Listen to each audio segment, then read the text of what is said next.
Cheers, successful guys. 2023. Welcome to the podcast. Thank you. I'm excited to be here. I'll talk about whatever. My life's all kinds of crazy. Hit the bell! Because you have an Android.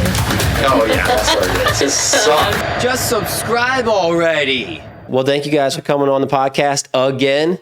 So, Jason and James both been on the podcast before, but individually. And so now we kind of brought them on as a dynamic duo. And we kind of talked a little bit before the podcast of some stuff I would like to talk about. But we can talk about whatever, really. So anyone that doesn't know these two, go watch their podcast. But I'm going to kind of brief anyone just so they kind of understand who you guys are. So James here, he is, well, I mean, you're a gas station owner, but you own a few more things than that. But would you say primarily gas stations are your forte? Yeah, that's primarily where I'm moving forward with. That's where your main focus is on. And how long have you been doing it too? Since 2011. Yeah, so you've been in it for what? That's 12, 13 years. 13 years now. Yeah, you've been in it for a while, and you just bought another gas station. I did. Maybe 2 months ago. May. In May. Okay, so a few more than that. But that's been like a big part of your life. Yeah, and that was a store. I mean, I talked to him, the owner of the store at the time. I talked to him like 3 or 4 years. Like every year I was stopping in and saying, hey, just want to keep you in mind that like if you ever want to sell, I want to buy, you know? Oh, so you've been picking at it Yes. for some time now. Constantly following up. And then one day he said, I'm ready, make me an offer. So is there a limit to how many gas stations you want to own? no, I don't think so. I changed my mentality a lot. I used to be like, man, I want to own, I had a number, 20 stores by this time, then I want to go from there.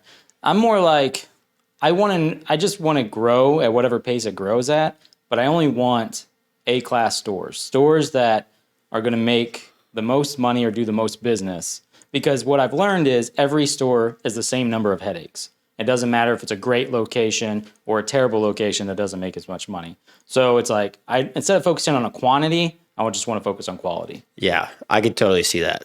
Because even that's the same thing with like rental properties. Yep. Like you think you want to own a ton of them. It's like, no, you're better off just owning a few of them that are really nice. Exactly. Because yeah, it's just going to. Because you have an A store, that one store will do as well as 4 or 5 C stores, C class stores. Yeah, that's what I was going to say to the people that are listening. Like he's saying A as in like superb, like really nice. Great location. Probably. Like, are you talking to like maybe the condition of the store?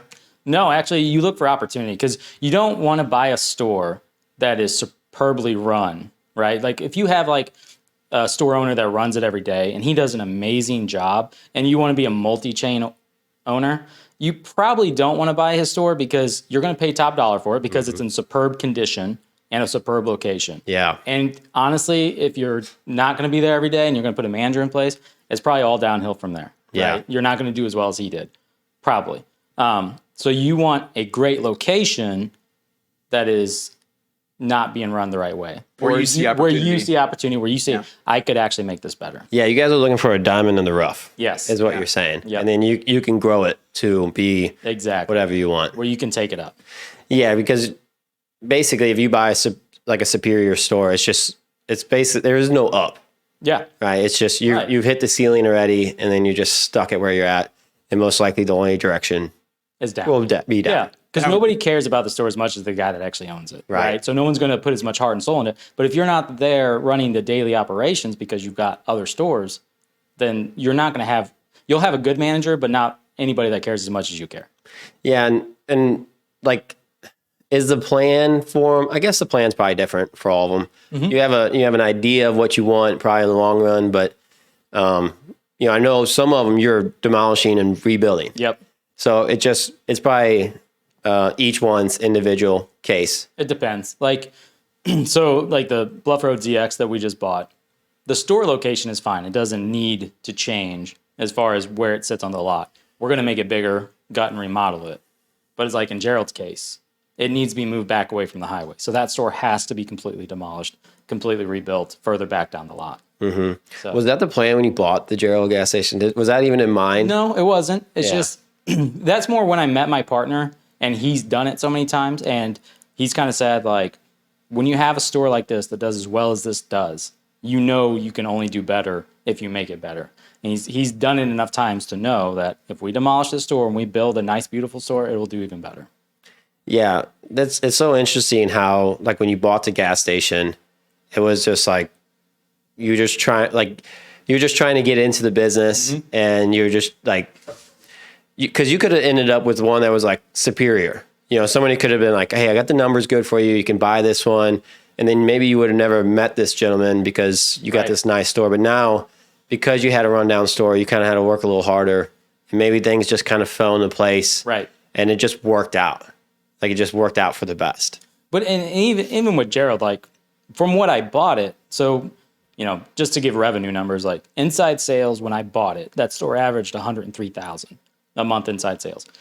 Before I even met my partner, I had raised that up to over $150,000 a month inside sales. Yeah, so you increased it quite a bit. And that was just your hunger. Yeah. Your want for growth. Being young and passionate, and at that time, you know, I was in the store every day, running every day. So yeah. And you still got that passion? It's still absolutely. very. And it gets reinvigorated when I get a new store. Like, I do notice, like, when you get into a lull and everything's running the way it does, you do kind of lose your motivation, because you're like, well, what can I make better? I've got good managers in place. They're doing everything they're supposed to be doing. And then so you kind of get bored almost. So you need that next thing. I totally understand that. I think most people that aren't in the position don't understand that. They think like, oh, if I could own this one business, whether it's a gas station or a gym or whatever business you're in, you think if I could just buy this, I'd be happy. But it does get, we talked about it before, like monotonous. Yep. Like you're just doing the same thing over and over. And I think for a lot of entrepreneurs, it's the journey, not so much the destination. And so, yeah, you get it where it needs to be, and you're happy with it. Yep. And then it's like, okay, let's do something else. Let's grow. Like, that's the fun part, the growing part. That's just like what's so fulfilling about it all. Yeah, exactly. And, you know, Washington was challenging because it was a smaller operation where, you know, two of the people were family members, and then two were very close family members or friends of the family. So that's right there, 4 employees that are gone, and it was already short-staffed. So like when we took that over, it was like, I hadn't done this in a long time, but it was 20-hour days right out of the gate. And thank God that I had a very supportive wife at home taking care of the kids. But yeah, we're going to talk about, I hope we're going to talk about that on the podcast. Sure. The dynamic of running a business and also running a family. Yeah. But I also want to hear about some of the struggles and how you guys have made it through. Because Jason here, he's also a business owner in a different atmosphere, totally different atmosphere basically. But Jason's in the investing world, but you're not just an investor. You are the owner and operator of an Edward Jones branch. Yep. Right? And I think as like an investor, so a lot of my title has changed so much over the years. Like it used to be like stockbroker, right? Or even like investment representative. And it's really, so financial advisor is my title right now. And I'm really going into a space where it's more financial planner. Because if you think about it, the value that we show is not in buying and selling investments, right? You can go on the internet and do that for free. What do you pay me for if you're gonna make your own transactions? It used to be that people didn't have that power, right, at their fingertips, and they needed us to facilitate those trades, and they needed to get somewhere to go. If they knew they wanted to buy IBM, they still need to go somewhere and pay someone to facilitate that transaction. We're stepping into a space today that's much more holistic around comprehensive financial planning and talking to people about, what's going on in your business, right? How does that relate to your tax strategy, to your estate strategy, to your investment strategy, right? To your insurance planning, all of these different things, and trying to wrap our arms around someone's, like I said, complete plan, as opposed to just buying and selling investments. It really has changed. Yeah, because as a business owner, there's so much to learn. Like you can read 1 million books, you can watch 1 million podcasts, you can learn so much. Everybody's going to give you some different type of piece of information. And then all of a sudden now you're like, okay, now I got to learn what and how to invest and what stock market and when to buy and when to sell and what to buy. And so it's nice to be able to know like, hey, business is doing good. We need to invest. We need to reinvest in something and go to somebody that we can trust to be able to handle our financial investment future plans. Yeah, and really try to make it generational too. We're talking to people about their kids and their grandkids and trying to onboard families as opposed to just individuals. And so whenever you're talking about that learning aspect, one thing that I'm doing right now, so it's been about like a year-long journey. So I've been taking graduate classes at Mizzou for about a year. I took 6 different classes that allow me to sit for the CFP exam, which is not a known designation around here. If you go to New York or LA or something like that, people are only working with a CFP. I actually, my mentor says you don't say sit for it, you say pass it on November 3rd. So that's whenever I take this exam. And it has been just like this brutal study program that I've been going through. And I'm like, before I got here today, that's what I'm doing. Whenever I get back home, that's what I'm doing, trying to really cram for this class, flying out to New Jersey here in a couple weeks for this big live review.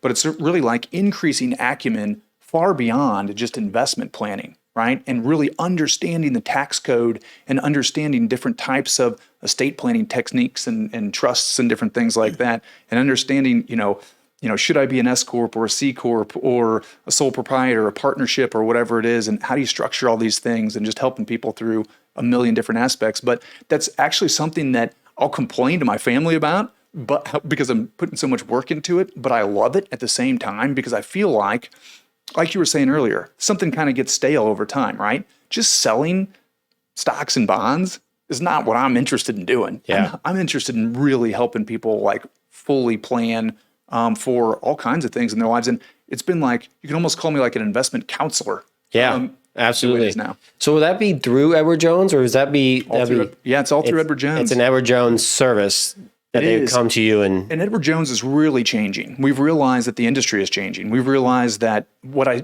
kind of led off with is that people don't come to us just to buy stocks and bonds, because they'll do that on the internet. And it's almost like the blockbuster effect, right? If we did the same thing forever and ever, we're just going to die, because the world is changing around us. Technology is doing so much. So we have to change. And we realize, boy, we've got to add a lot more value to these families in order to justify what they're paying us, to be completely honest. You know what I'm saying? Because why would you pay us just to facilitate those trades? Are you guys doing a lot with whole life insurance and stuff like that for estate planning? So we'll use whole life, we'll use universal life, variable universal life, but it's all tailored support, right? As opposed to just saying, hey, this is the product that we sling, right? Yeah. It's all about, tell me everything about you.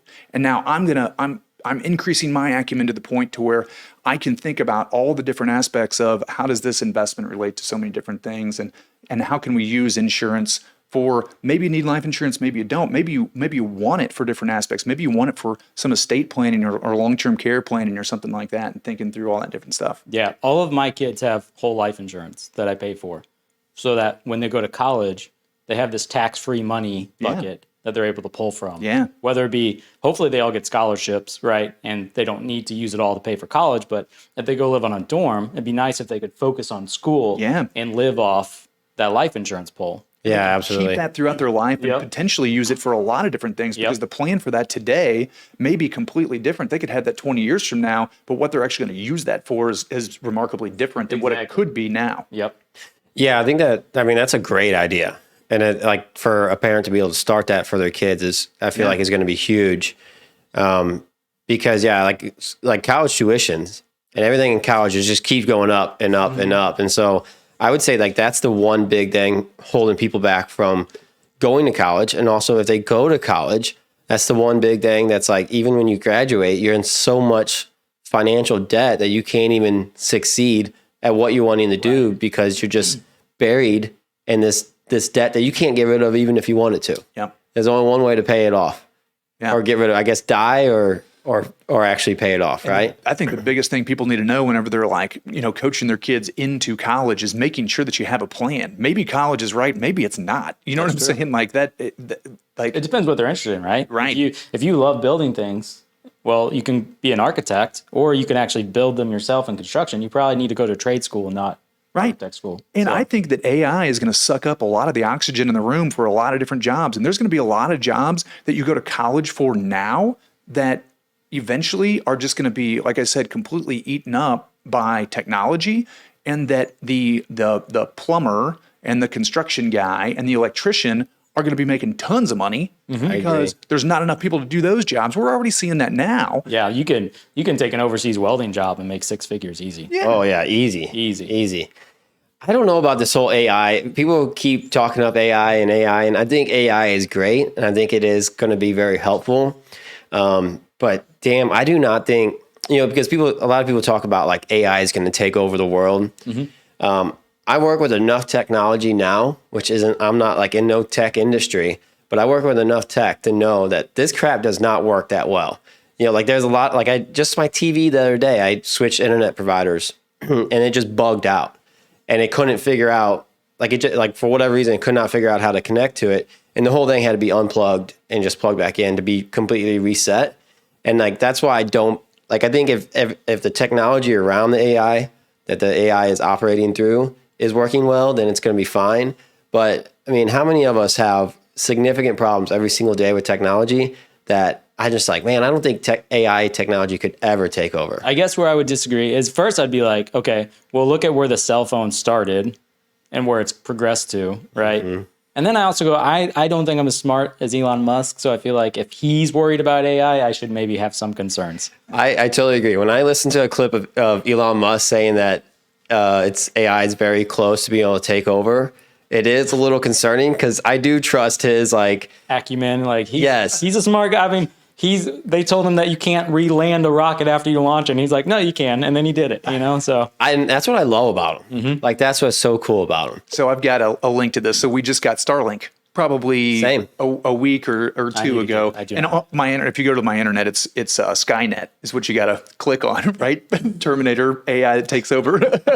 No, I agree with you guys that Musk in general, he just thinks differently than most people. And I think he is a visionary. And I think history will tell exactly how good he is. You know what I'm saying? We're not going to know that in our lifetime. No. People are going to look back 50, 75 years from now, and we'll know then if he was right about some things or not. Yeah, I don't think we're on the cusp of AI causing a lot of problems. I think it's 50 to 100 years out. But I think if you look at the progression of technology, it's going to get better. Yeah, it does. It's not good now, but it's also early stages. I mean, to me, we're in the big clunky cell phone that only rich people had in their cars. Yes, you're totally right. You mess with Chat GPT just a little bit, and it's pretty amazing because it starts to realize the questions that I'm asking, right? Yeah. So even through my studies through the CFP, right, there's some, I'm working on some things and I can't connect the dots, and I start asking it some questions, and it's given me the information that I'm looking for, and it's getting better as I ask more questions because it knows where I'm at. It knows what I'm talking about. It's so wild to think about. Yeah. But I think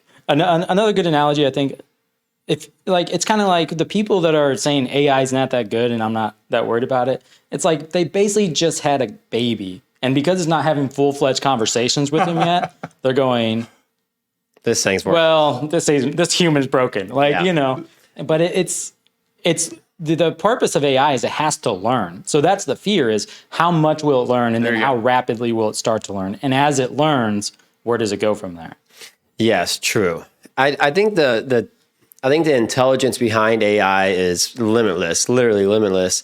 My only worry is when it bugs out, can it figure out how to reset itself? Yeah. Can it unplug itself from the wall? Because you can go to reset settings on I could have reset the settings on my TV completely.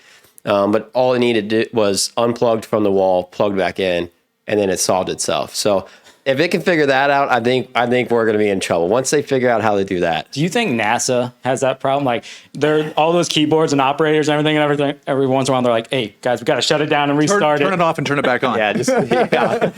You know what? Probably. I bet there's somewhere in there that they probably have to do that at least once a day. Oh, we lost our rocket. Turn it off. Turn it back on. Yeah. It's interesting. It's going to be interesting to see how it takes off in our lifetime. Yeah, I think you're totally right. I think we're at very, very early baby steps of where it's at. And what I worry about, to go back to the original conversation, is that long term, that I think, and I said this earlier, but I think that a lot of the jobs that people go to college for now, potentially, and I'm not smart enough to know exactly how long this takes or what exactly it looks like, but I do think there's challenges there long term for some different jobs that are out there that are not physical, and you don't need both hands, feet, and a brain. See, I don't fear that at all. I really don't fear AI at all. It's not something that it's going to change the world.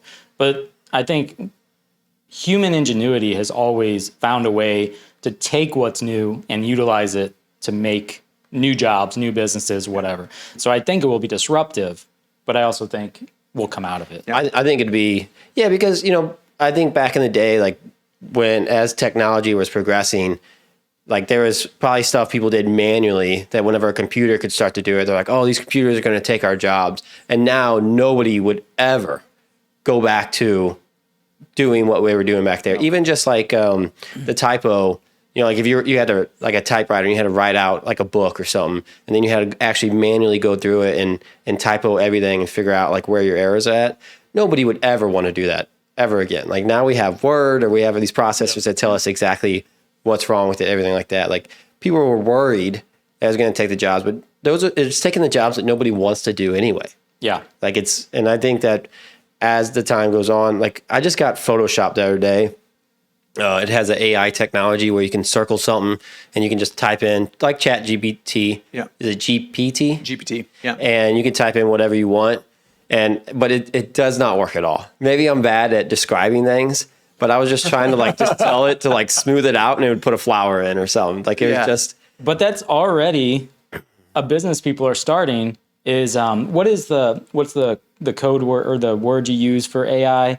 The whatever. But people write those for people, and people pay for that. Like, hey, can you write me an AI program that does this? And they know the words and where to put the commas and everything. They write it out so that the AI picks that up and uses it. That's already something that people are starting to do. Yeah, and I think that's cool. I think it's cool that it prompt. That's the word I was looking. They write the AI prompts. Yeah, and I think it's cool that it has that because I think it's solving a lot of like the problems that people don't want to deal with anyway. Mm-hmm. Like I will say like the AI on Photoshop, you might not be able to replace things the way I want it to. Like I still have to do the editing and figure it out. But what it does do is like I used to use a program. It was called GIMP. And it was a free version of like a Photoshop. And I learned on it just because it was free. And when I started out, I didn't know if I was going to stick with it. So why pay for a program? And it was so much more of a process to be able to, like, say if I had a picture of you guys, to cut the background out of you guys. It took me so long, and it wasn't crisp and clean.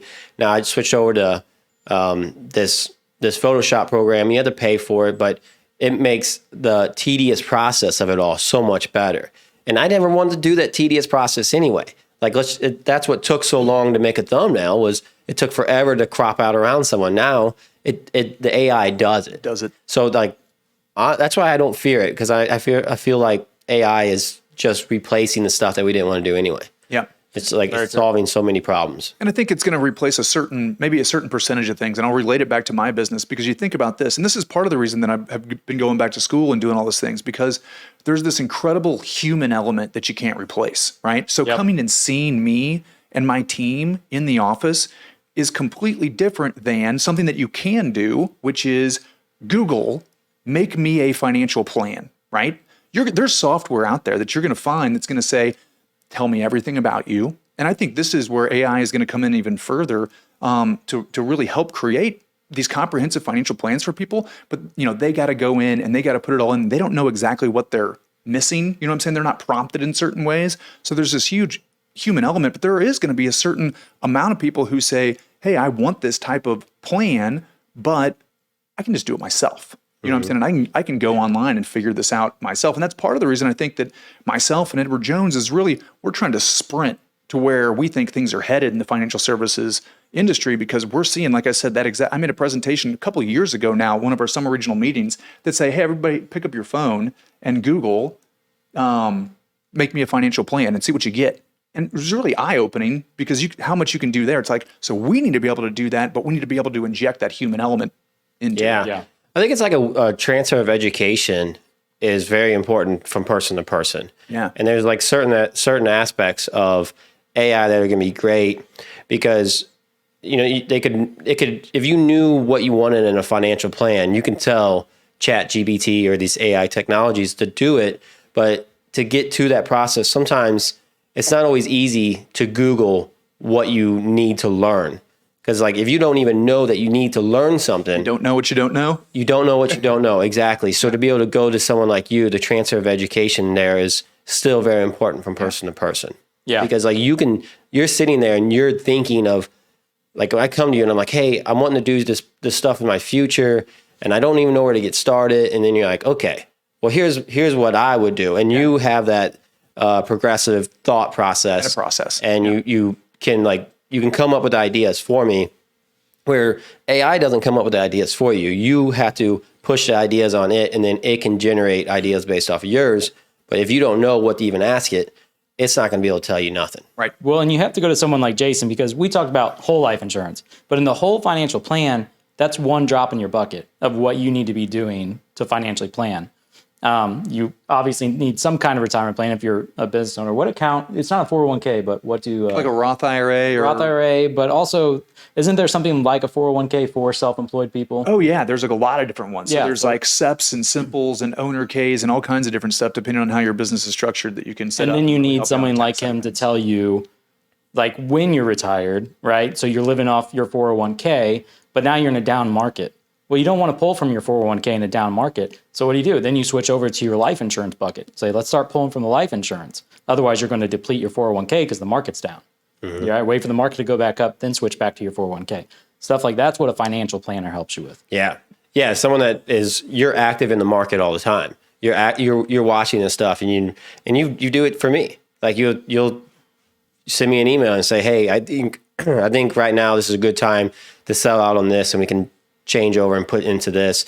And I would have no clue, because I don't have the time To watch the market like to that? watch the market, or have the time to, like, the education that you're getting, the day in, because you started going to school again when you just came on my podcast last time, which was a year ago probably, and maybe even over a year ago.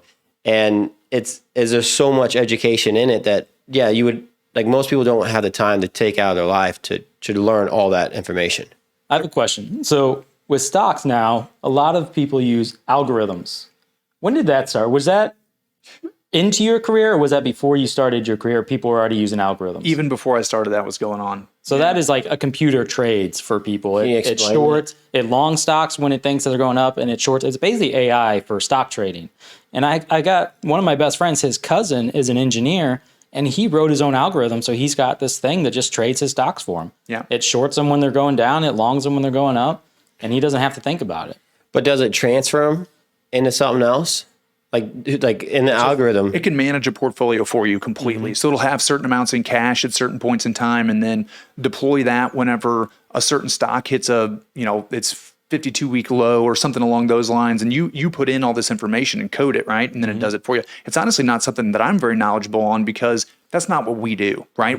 That's more like day trading. And at Edward Jones, we have very much an investment philosophy of long term, right? So I may call you on a stock and say, hey, I do think you should sell this and buy this, but that's really more of just like some red light went off, and I'm kind of calling everybody that has that to do that. You know what I'm saying? We've got 600 households that I manage. So to think that I'm looking at every account every day and trying to figure out what we should, it's impossible, right? So we're more like, okay, we're going to put you in what we know is good quality long-term stuff that we can hold for a long time. We're going to build a plan around that and switch gears as we need to, but it's not going to be like every day. So those things with like algorithms and stuff, that's not what we do, but it is a really fascinating part. And I think it's part of what drives the market. So everybody says, my gosh, the stock market didn't used to be so volatile. And I think that's probably true. And it's because so many more people have their hands in it now. And it comes back to technology. Why do so many more people have their hands in it? Because they're not calling a wirehouse to make a trade, and then they fill some sort of a ticket and send it to the New York Stock Exchange. You see what I'm saying? And it takes a day to place a trade. Right now, you're doing it in a second, and anybody can do it anytime they want. Yeah, a lot of hedge funds are using algorithms. That's right. And you'll see it. You can watch. Just pick a stock, and like, it's very volatile in the beginning of the day, and then all of a sudden it becomes very boring, and you just see it very choppy up and then down. That's all algorithms. That's all people buy, nope, sell, now short it, get that retail investors' money. So it's an algorithm like program that they built to be able to.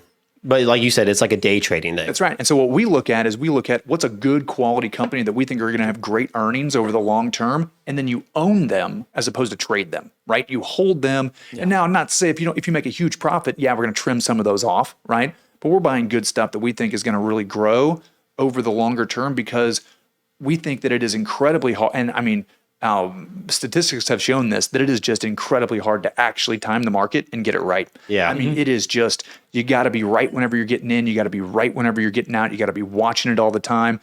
And even then, you just don't know what the bozo on the other side of the door is going to do and blow up your whole strategy. You know what I'm saying? If you were trying to do what you're saying without the program, the algorithm program, and you had to watch it like you're saying, like, because it goes up and down so much, you would have gray hair and you'd be like, you'd be stressed out all the you'd time. be stressed all the That's how time. people die at our age. Yeah. Exactly. You'd have high blood pressure and you'd just be like, because you'd have to just sit there and watch it all day. Yeah. Buy, sell. And like, I thought about like how I was like, oh, that'd be a good way to do it. Like you can just buy high or buy low, sell high, but it's not that easy. Yeah. It's not that easy at all. 90% of the time, whenever you hear the people that had success from that, you don't hear the failures. You know what I'm saying? Because everybody will tell you whenever, hey, I bought it at 5 and it went to 25 in a day, and but they don't tell you about the ones that they bought at 5 and are now out of business. Well, that's why no one's that it went to 25 in a day, but they didn't sell and they sold it 4. Yeah, exactly. Yes.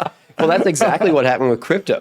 Everybody that was buying into all this crypto stuff, which I'm not saying like there's probably a lot of people that made money on crypto, but for the average person, it was when crypto was big, it was everybody talking about it. Every single day, buy crypto.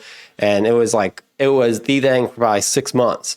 And I finally got in on the tail end of it. And I didn't invest that much, $1,200. But if you go look at my, I think it's not Binance. I don't remember what account I invested in. Going bankrupt probably. I'm basically going bankrupt on that. Yeah. I think I'm down to like $300. Like it went down, it plummeted. And all these people that were, because I was just having just random people I knew say, you need to invest.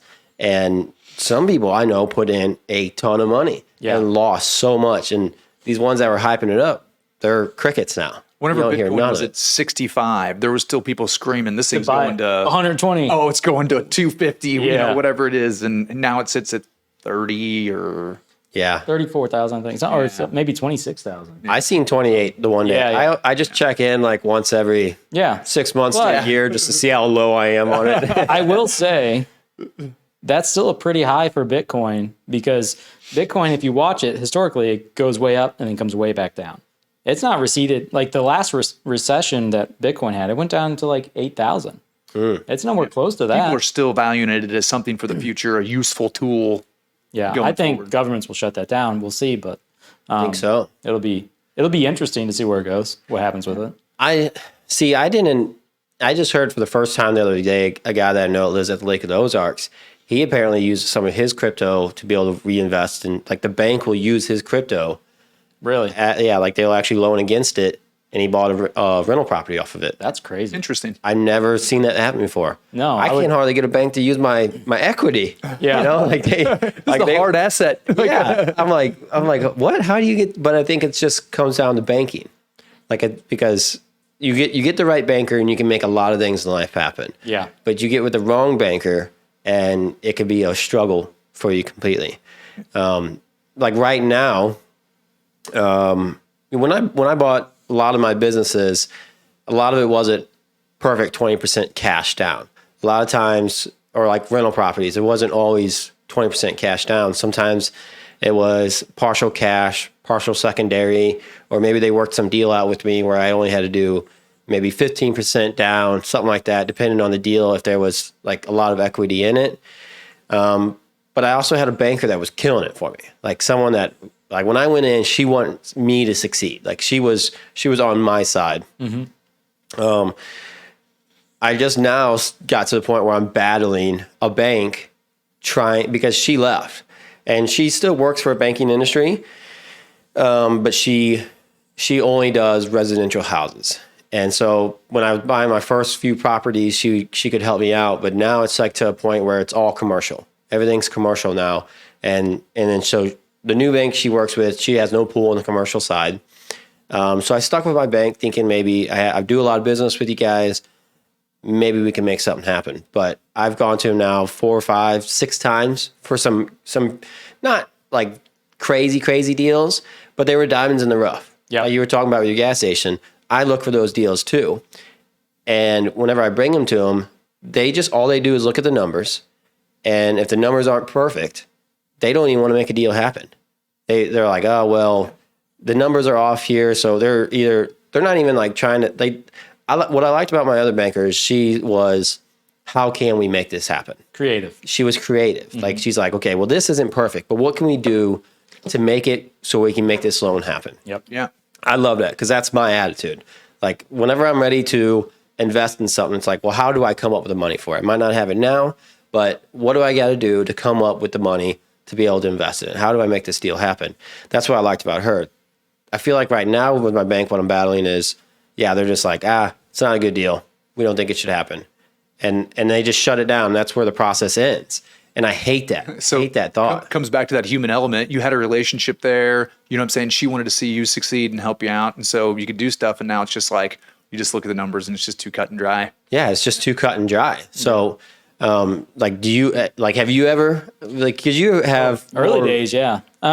So the first bank that I ever really did business with, I don't really do that much business with anymore because I brought that deal to them, and then I'd go to them with other deals, and yeah, they wouldn't finance it. Things weren't perfect, but then I could go to this bank and they would. Mm-hmm. So eventually that became my bank, and I moved all my assets and everything over there.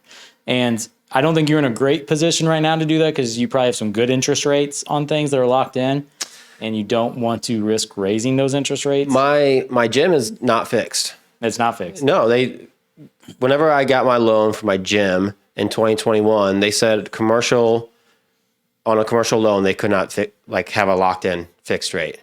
Is that how it is for you? I have some commercial loans that are locked in fixed. Yeah. And so, and I'm sure your buildings are much more expensive than mine. I have my gym, 10,000 square foot building, is $360,000 is what I got in it.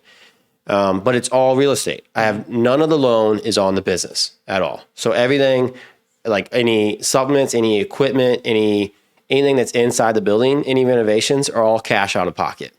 And that's where I'm like wanting to go back because I'm like, hey, I have all this money invested in you guys. If I buy a rental property, I buy it and I put all my cash in. Mm-hmm. And it's hard to go to Jason over here and invest some money into the stock market, or it's hard to even like start a new business when I have all this cash tied up in all these businesses. And so that's like where I went back to my bank and like, hey, we need to make something happen because I'm getting ready. I want to start a new business.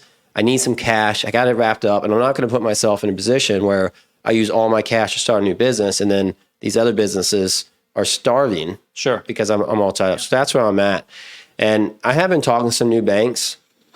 I just don't know how to explain to them when I go to them, like, hey, sometimes I feel like when I go to them, I have some bigger dreams that might scare them. You know, like when I tell them, I'm like, I want a big building. Yeah. I want to have all this inventory. I want to go to this level. Sometimes I feel like I have to like dial back and talk on their level sometimes. Yeah, I don't know. As long as you've got good numbers, you've made all your payments. The first thing I would do is offer them your entire portfolio. Like, I'm willing to bring all these loans and all these assets over to you, because a hungry loan officer is going to be like, yeah, I want that business. So I'll see how I can make this deal work for you so that I can get all of that. That's what I mean. You have some leverage there. I would definitely go for that. Have you looked at like just asking for a line of credit? How big of a line of credit can you get? Well, that's something I talked to my bank about one time. Mm-hmm. And they asked me how much I wanted.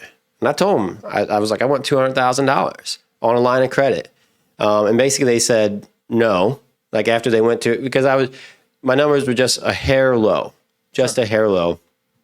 But it was also like right when, I was a year and a half into my business. Like I had a lot of cash out of pocket. So it was just like, it had a lot of expenses remodeling my business. And I don't think it would look like that because when I bought it, I had, like if I would have got a, say, $420,000 loan, it wouldn't have been like that. Yeah. Because I would have been able to use all the money to put into the building instead of cash out of my pocket. I mean, I guess I still would have had the expenses, but maybe I probably wouldn't have been at them asking for more money. But I don't know. Yeah, I need to try, because I tried one time. They basically said, I don't think we can make it happen. And then they just shut it down.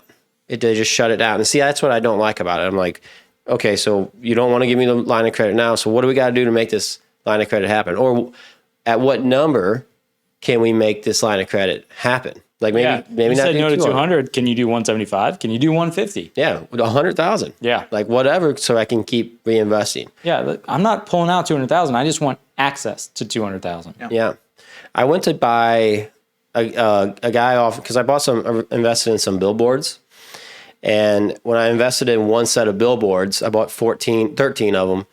I had another guy. Whenever I bought this from this guy, he's like, hey, I have a guy, he has like 34 of them or something like that, quite a few of them. He's like, call him. He's wanting to get out as well. So I'm like, okay, definitely interested. Called him. His numbers were a little off, and I knew they were a little off, like for the price he wanted for the income that he's making. But I took him to the bank, and then the bank, they did the same thing to me. They're like, well, these numbers aren't good. And I'm like, well, tell me what you guys need the numbers to be at. Like, if you got, like, the guy wanted $500,000 for these billboards, which I totally agreed. It was high. But what I was trying to explain to him is, I was like, and unless you guys tell me you guys got me up to a certain number, I can't go offering this guy a number for his business. Like I feel like that's pretty insulting.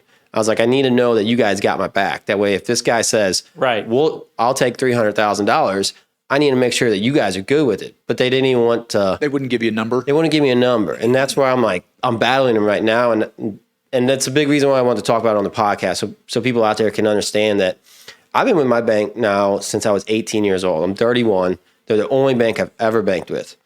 And it's hard for me to leave because I have like this respect or like this loyalty to this place. I feel like I have so many bank accounts with them. I have all these loans to them.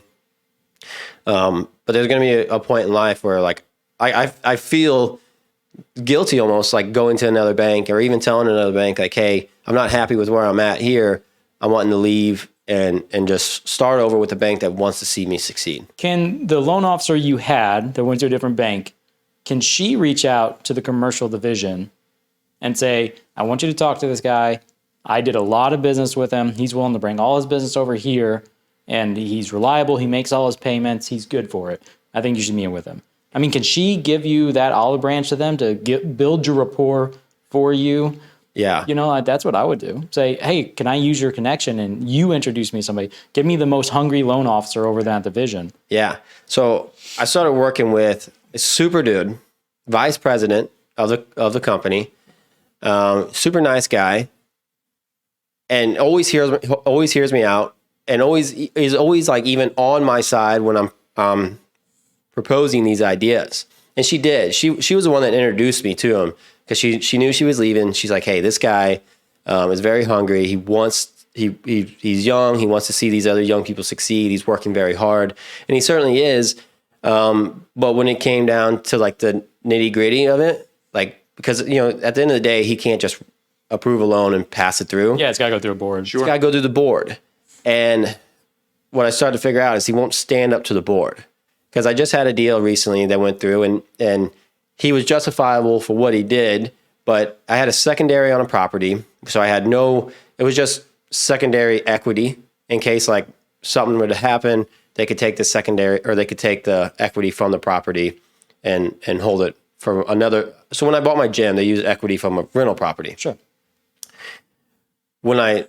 Since they wouldn't give me any cash, I'm like, screw it, I'll come up with my own cash. So I sold a rental property, put some money back in my pocket so I could reinvest into this new business. But I was also like, okay, you guys weren't happy with my numbers when I came to you guys to try to get some money the last time, because I have some like just promissory notes just for like when I bought some equipment with it, and I just have some like remodeling stuff like that. Mm-hmm. So I was like, I'm going to take part of it and reinvest in this new company, try to grow, because I think it could be potentially one of the best choices I've ever made in my life.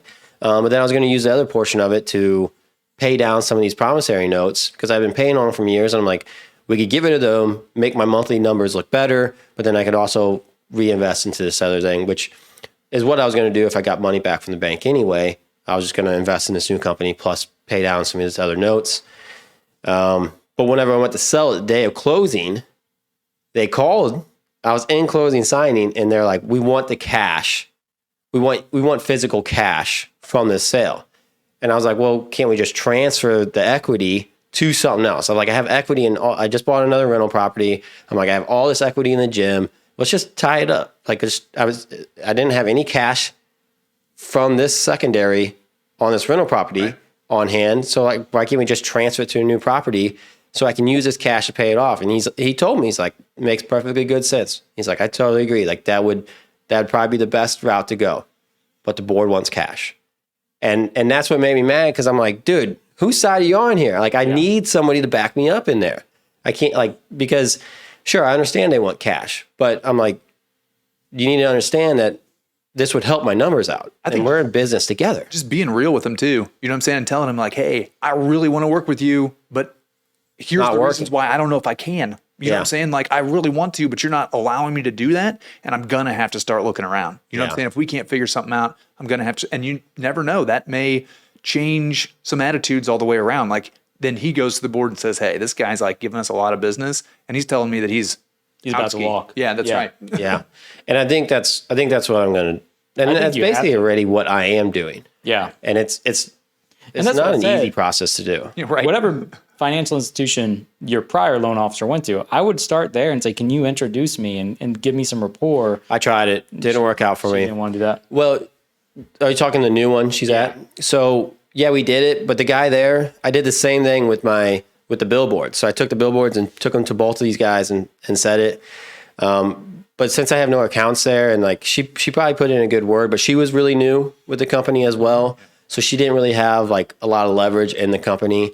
Because I bet she was there less than 6 months. Yeah. So very, very new. And they started a new branch. And so like she was like the only person in her branch at the time.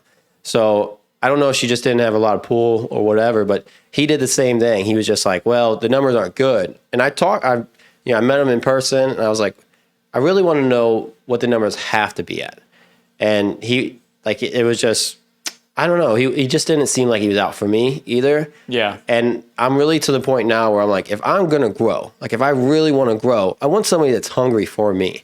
Like they want to see me succeed just as bad as I want to see myself succeed. And on some of these deals, they got to tell you where you stand. They got to at least let you know where you're at. You know what I'm saying? So you're asking them, what do I need? And if they're not giving you any answers, it's like, well, then I don't feel like know they're what just to doing do the here. numbers. Yeah. They're just doing the numbers, and they're not. And it gets irritating for me, because I'm like, I'm trying to make deals happen here. I'm trying to grow. And you guys, I feel like you guys are just writing the numbers out. And if you guys don't feel like it for the day, you just push it out and you say no thanks. And maybe you need to talk to an accountant and look at your P&L statements and the financials you're bringing and say, is there a way to rearrange the information on here to look more attractive to a bank? Yep. I am working on that too. That's am a working big, on that, because too. a lot of times that's really when I was getting hung up with the other bank is I was doing my own P&Ls on some software and I wasn't great at it. So when I actually got an accounting department that was doing P&Ls that actually looked When you're saying P&L, what? profit and loss Profit statement, loss. Okay, yeah. a profit and loss statement. So I was thinking, I have like a financial statement that I write out. It has all my properties on it, and then it also has the profits and loss built into it. And you have one every month. No, not every single You month. should have a monthly profit and loss statement. Okay. I would agree with Organized James. well. It sounds like you got a lot going on, and given the breadth of everything that you're in, you need to have somebody doing this for you. You know what I'm saying? Because take that expertise away from yourself, because you're probably not the expert. No, You know I'm what not. I mean? And how much that might be able to help you out, taking that advice right there, because it's not. Sometimes it's not what you have; it's what it looks like. Yeah, that's exactly right. Yeah. I'll talk to someone today. Once I leave today, I'll go. I mean, I have an accountant. I have a CPA that I work with. So I'll just go to her and I'm like, okay, this is what I'm trying to do. And let's build this so that It's attractive to a financial institution. Yeah. Yeah, because I've contacted 2 financial institutions, but it's also like I don't know until I get in and do business with them. It's so hard to just judge, like, are these people really going to be in it for me? Mm-hmm. So because unless I'm doing it locally where I know the person, which even then it can be kind of hairy. I kind of like the idea of just starting fresh with someone. I think so too. Fresh I mean, you relationship. get somebody that's young, hungry, just starting in the banking industry and wants to build a portfolio. I think that's the best way to go. And go into that like an interview. Yeah.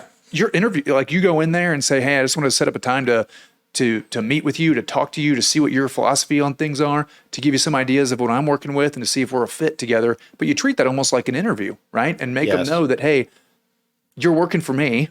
You know what I'm saying? And I can choose whether or not to. People do that with me all the time. And I actually respect that. And I really like it, because then that means they're serious about doing business. The people that come in and are basically telling me that they're interviewing me, all right, let's go. Because that means that they are serious about putting together a plan and working closely with me. And they're looking for what we've got. So you'll know right away if someone's kind of wishy-washy on if they're going to, you know, if they're going to help you out or not. You know what I'm saying? You'll know right away whether or not that's somebody you want to partner with or not. Yeah, I feel like I need to like write down some like bullet points whenever I go in that I make sure I address, because I have ADD, so I can get in a conversation and then it can freaking roll off to a totally different direction just based off of something that they say. Yeah. And so I feel like I need to like have these things where I'm like, okay, we need to make Stay sure on topic. Yeah, we need to make sure these things are discussed. That way I make sure that this stuff is addressed. Call there to set up a meeting and say, I'm looking for a new financial institution. I'm looking to move all my assets over because I'm not happy where I'm at. I've got several interviews with different bankers lined up. Would you have time next week to meet? Yeah. And I've done it with 2 now. I've also even thought about, like, because I just Googled best business banks, you know, and things like Wells Fargo comes up. I think there's one called Blue Vine. Have you guys heard of that one? It's supposed to be a big bank. I've heard of it, but I don't know anything about them. And I think of Wells Fargo, the nearest one is like St. Louis. You know, it's quite a ways away. Bank of America came up. I think the nearest one was Chesterfield. So 45 minutes to an hour away. Part of me wants to talk to them. Part of me thinks, because like they're going to be super corporate. Yeah, you think that's a bad route to go? I mean, I don't know because I don't do business with them, so I have zero experience with that. But it feels like it'd be super corporate, and they have super strict guidelines they got to follow. I think James is absolutely right. I think whenever you go there, that the problem that you're running into that you currently have, you're going to have that even on a larger scale. They don't know who you are, so they're solely going off of what exactly do these numbers look like, and we have specific guidelines. Yeah. And that is, if they don't fall inside of there. Yeah, and they probably have accounts that are like $100 million net worth accounts. Yep. And what are you bringing to the table? Yeah, I'm small. I think possibly that could be how you're looked at. See, yeah, and that's where I was like conflicted of, do I go small bank where they know me really well? But I'm at about the smallest bank you can go with right now, and the problem is they're very conservative. Mm-hmm. They don't like to take chances. They're not very. I don't feel like they're very hungry. Like they don't. Like when a deal comes up, they're not like, yeah, we need to capture this deal. Like we need to make this happen. Yeah. And so that's kind of where I was like, well, what, you know, like there's probably a guy in New York that's in some tall building that's just hungry. He just wants to make every deal happen. And he can look at my portfolio and he's like, okay, you got cash sitting around in all these properties. Let's make it happen. Let's make deals happen with it. And I was like, I don't care how big it is. I don't care what bank it is. If I got someone that is like deal hungry, like wants to make stuff happen, I would go with him. But then I also, on the flip side, feared that, yeah, it's going to be so big that I'm just going to be another number to them. It doesn't hurt to ask. I mean, right? I mean, they'll tell you no, maybe, you know, who cares? That's just the worst that could happen. So it's not like it hurts to ask them. I think going in, that's what's going to happen, but maybe I'm wrong, you know? So you do think that a smaller bank, I just feel like I even with a small bank, I went in to, when I was going to go buy my gym, and a lot of it is just like how like your persona that you put off right when you walk in the door. Like if they like you, they might want to make a deal happen. But I feel like I went to a couple of them and they just weren't hungry to help me as soon as I walked in. Part of it is too, I think the landscape has changed with banking. I mean, since 07, you know, 2006, 2007, 2008 timeframe, whenever you had the financial and banking crisis and things like that, it used to be almost like, especially around here, I think, a little bit more of a good old boy type. You know, you could walk into a bank and you knew them, and if they knew you and you had been in the area for a while, they could make things happen. And it's become a lot more standardized. You know what I'm saying? Over the last decade, it really has been, to where the numbers, they kind of have to play by the rules to some extent, because they really got in trouble. Like I said, back in that time. And they get audited a lot. Oh, yeah. So to be fair to the loan officers, they do have also very stringent guidelines they have to follow. Yeah. Yeah, it can just be a hard time for a young entrepreneur getting started. And they may not, like you said, you had this loan officer that was very creative. Well, maybe she knew how to build that portfolio to look good to the auditors, but maybe these other loan officers don't have that ability. And so they're looking at it like, if I do this loan, I get audited, they're going to see that the equity to expense ratio or whatever is not there, and we're going to get fined. Yeah, I think I need to just take a more serious professional look. Like, because if I'm starting a new relationship, I feel like I need to get these P&Ls, right?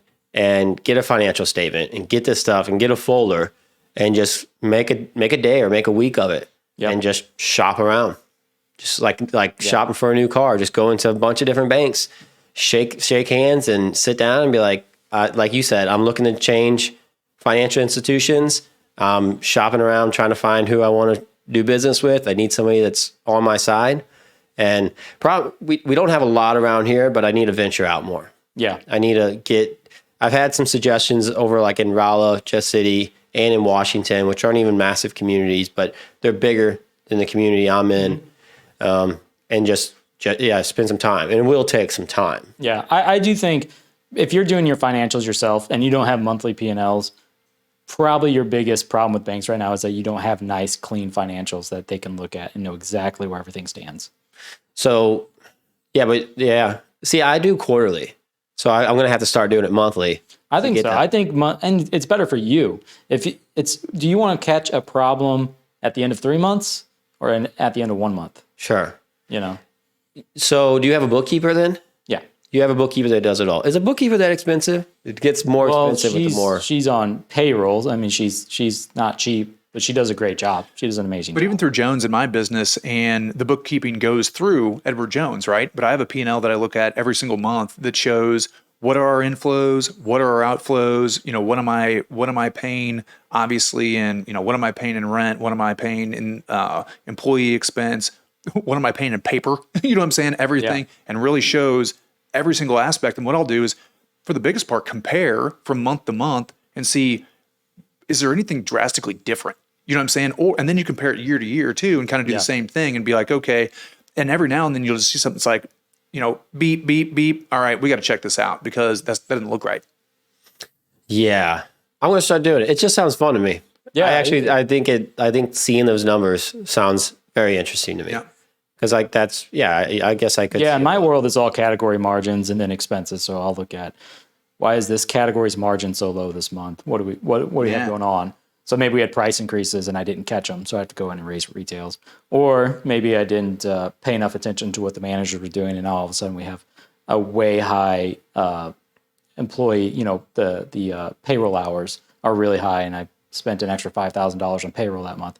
Like, those are things you need to see every month so you can jump in there and catch it. Yeah.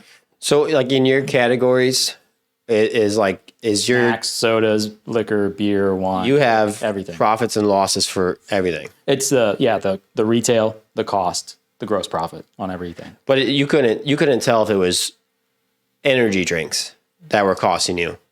No, not because everything falls under soda, right? So then I could print a sales report and see where my margin was, because then I do have that. You have to have that technology, but I have a report I can run that shows me all the margins of everything in that category. You can keep digging in, basically. Dig in. Yeah. But then at least I know what category I'm focused on. Yeah. And that's the way that ours starts, is like large categories, and then you can pull down further in there to see, okay, if I see that there's a miss there, where'd the actual miss come from? Where'd you guys learn that from? Edward Jones probably is, or in school. A little bit of both, and to some extent experience. And I think James would probably say the same thing. It's experience, and then you meet people. I mean, it's all somebody told you, right? Yeah. You need to do this, and that's. I feel like there's a lot of small businesses that just don't do it. Yeah. Oh, I'm sure. They just don't pay attention. The store I just bought, and why it's a great opportunity, is because they did everything old school. Like, they were still putting stickers on every bag of candy that came through the door. Oh, wow. Right. They didn't have price tags up. So that was one of so many easy fixes to streamline. Like no barcode scanning? They barcode scan, but when you get, they have like the little thing where and their pricing, instead of having a price tag up and everything on there, they stickered every little So there's thing. that opportunity that you're looking for whenever you're looking to buy something. That was one of the first things the employees are like, oh my God, this is so much better. You put up price tags and we don't have to do this anymore. Yeah. Maybe, That's so time consuming. It's like, that's right, I'm a genius. Right. Little simple things. But there's, I think when we were just having kind of freestyle conversation, we talked about, you can't be idle. You can't rest on your laurels. You got to be constantly adapting and making things better. That's right. And so a lot of those older small businesses, they do things the same way they did 20 years ago because it worked for 20 years. Mm-hmm. And it's a lot of work to change. It's a lot of work to change, but it makes it so much better, and you can make so much more money and do so much better in business by taking those steps to streamline. It was after your podcast, James, that when you came on and you explained to me how, because I before I never had anything registered like to the SKU number, like the barcode. I never had anything skewed in. And so my inventory could fluctuate and I wouldn't even know it. Like if something happened to the inventory, or like there was no way to keep track or print reports on it all. And it was because it was a big job. Yep. I mean, it was a big job to be able to take and import all this inventory. But now that I have everything skewed in, it's pretty easy. Inventory comes in, I have a program, just submit it all, it updates it all for me. Once you do the hard part, it's all smooth sailing from there. Yeah. And your life is 10 times easier. Yeah, and when things are going wrong, you can check. Yep. You know, there's like a statistical way to check on it all. Yeah, the first time I was here, I kind of talked about my philosophy of I don't really believe that you have to constantly grind and grind and grind and grind. And I was like, that's bullshit. But there are times when you have to grind. There's times where things have to get done. There are times when I'm working 20-hour days, right? That happens, or if something. But once it's done, it's like you can go back to work in a normal 8 to 10 hour day. You know, Taking a day off if you need a day off, here and there. relaxing. Yeah. That's still so hard for me, just to be able to take that day off and relax. Even if everything, my ducks are in a row and I'm happy with everything, taking those days off can be very hard for me because I feel like there's always something I could be doing. So I've taken days off and I can enjoy it. That will change when you have a family. Yeah, let's talk about it. Let's talk about that. When you have a family, when you have kids at home, like you want to be with them. You want to be at their activities. You want to spend time with them. You don't want to miss anything. So, you do have this big balance, and, sometimes there's sacrifices. When you take on something new, you work a 20-hour day for 2 months straight or whatever it is. You miss a lot, but you're doing that so that you can get back to them, But you also have to have support, and their support helps a lot.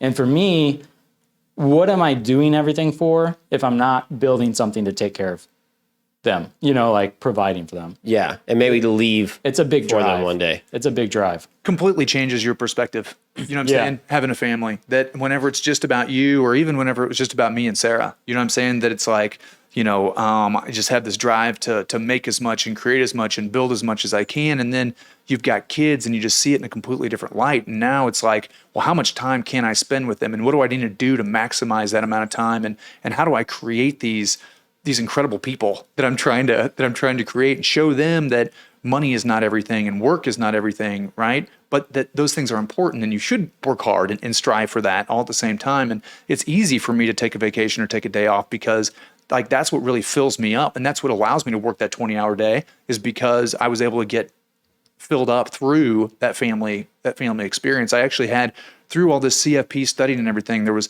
one of the coaches that was a resource for me. Got on a coaching call with her, and she's basically just telling me, hey, while you're studying for this thing, everything else goes out the window. And she was naming off everything that goes out the window. And she was like, even your family, you just got to let them know that you're just not going to be there for like X period of time. And I literally was like, I'm not ever coming to one of these coaching calls again, because that's not how she's telling me to drop all these other things that I see so incredibly insignificant compared to my family life. And if I didn't have that, I would have quit a long time ago. Yeah. You know what I'm saying? For me, and it's just amazing that everybody thinks they're busy, right? Everybody's like, man, I'm just so busy. I'm just so busy. And people are busy. We lead busy lives. But it's amazing what you can fit into life and still keep the family in there. You just see what I'm saying? I've thought that I was busy so many times, and I'm doing so much more stuff now than I've ever done in my life, and didn't think that I would ever be able to do. I'm coaching football, going to all Lila's basketball games, and I'm a member of the school board, I'm a member of the Lions Club, doing the CFP, running a business. I'm in leadership at Edward Jones, which takes up a huge amount of time, all this different stuff. And I just keep piling stuff on, and you figure out a way to do it. But I think family is one of those things that can't. Yeah, you have to prioritize them over everything, I think. So like, there's a large portion of family comes first for you guys. Absolutely. And it wasn't until you guys had, because like even me, like with my business now and starting businesses and investing, I don't even have kids, but I'm like, if I have a family in the future, I want to do this for my future. So that's something that I can leave behind for them. Yeah. So it's like this whole new dynamic that probably rekindles a flame once you guys do have a kid. And you make them a part of it too. So like whenever I've got client appreciation events, my kids are the waiters and waitresses, you know what I'm saying? And things like that. And we make it like a family business. My clients know my kids. They watch them grow up through Christmas cards that they get every single year. Yep. I let my clients know that is really, really important to me. And they're a part of this business. And so whenever I say, hey, I'm not going to be in tomorrow because Lila's sick or whatever, Roman just fractured his wrist, like whatever it is, they're like, get it. That's important to Jason. They understand and it's all good. Right. And then even with, Sarah, so she stays at home, but we've got some rental properties and some just raw land and some different things. She is working on that stuff all the time.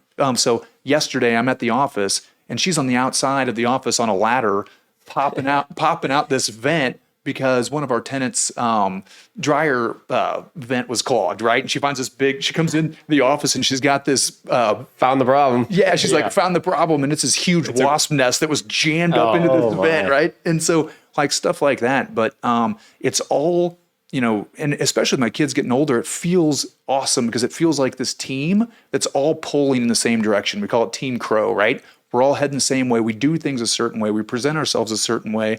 And we're all moving in the same direction, and it's like incredibly fun. So it's not like it even, you wouldn't even consider it like when you guys are basically claiming that when you guys have the kids, it kindles this new fire or this new hunger in you guys. Yeah. And before you thought you were busy, but now that you have these kids, you're not even busy anymore. You're just so hungry to provide for these kids, these new lives the that you brought into the opportunities world. I never had. Yeah, right. Which is, in my world, it's like, I'm slightly hypocritical because I want to give my kids all these things they never had, and I want them to have the things I never had. But I have such resentment for kids that I see that are my age now that like had everything handed to them. Like, when their dad built the business and now they have it and they have all this money, because I feel like they have an arrogance about them that I don't appreciate. Totally agree. And I'm just like, man, I just can't stand them. I don't know what it is. That's very hypocritical because at the same time, I'm trying to leave something what you're for my doing. kids. Yeah, but I keep that in mind because I want to instill, my 16-year-old daughter just started driving. She's got a driver's license. The first thing I did, I said, you are on your own for gas money. I'm not paying for your gas money. If you want freedom and you want this thing, you're going to have to get a job and pay for it because I had to. Yes. And that was very important for me to learn the value of money, That's what I was going to ask is like, how do you, because that's something that's a fear of mine is making so much money that my kids and the people in my life don't learn to work hard for everything because I've worked hard for it all and I'm starting to have this money and now they get to grow up in a nice house and they get to always ride in a new car and we're always going on nice trips. And then all of a sudden, like, how do you teach them?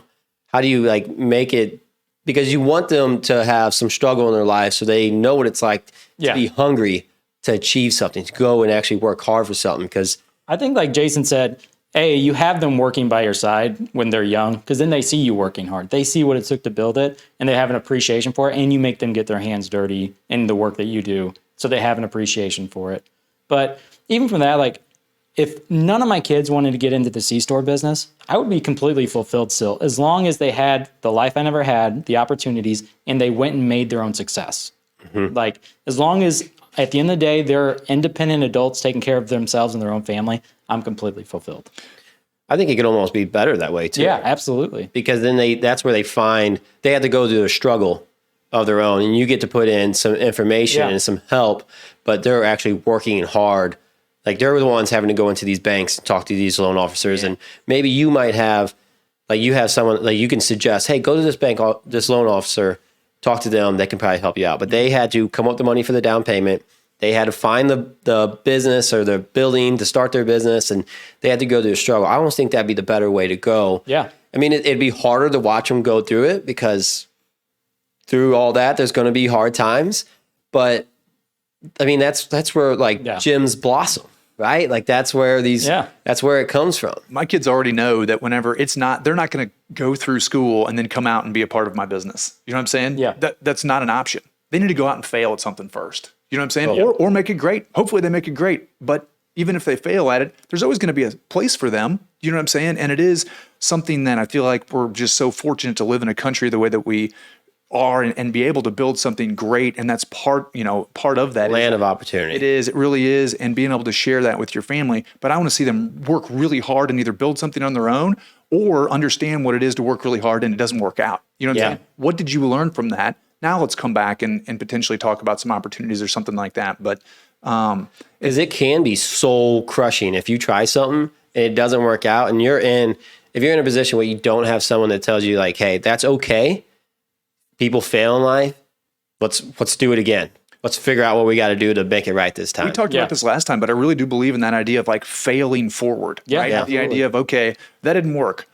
Get up, dust yourself off. What did I learn? You know what I'm saying? Where am I at now? And now let's move forward onto the next thing. And sometimes failing isn't even like utter failure, right? It's a very expensive mistake. Maybe it didn't put you out of business.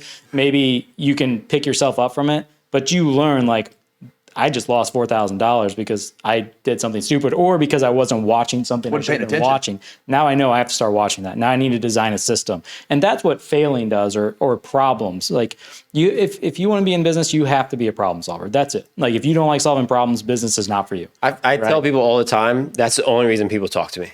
That's all I do is solve problems all day long. Like that's all you do in business is Yeah. you solve problems. If you don't want to solve problems, don't start your own business, because business is nothing but problems, right? And constant thing. And if all you want to do is figure out how to properly stack groceries in a paper bag, that's great. That's a small problem, and you're not going to make very much money because all you want to do is solve small problems. You know, there's not a lot of stress that goes with that. Yeah. But if you want to make money, you want to be successful, you got to solve big problems, and you got to deal with big stress and hold your composure and figure your way through it.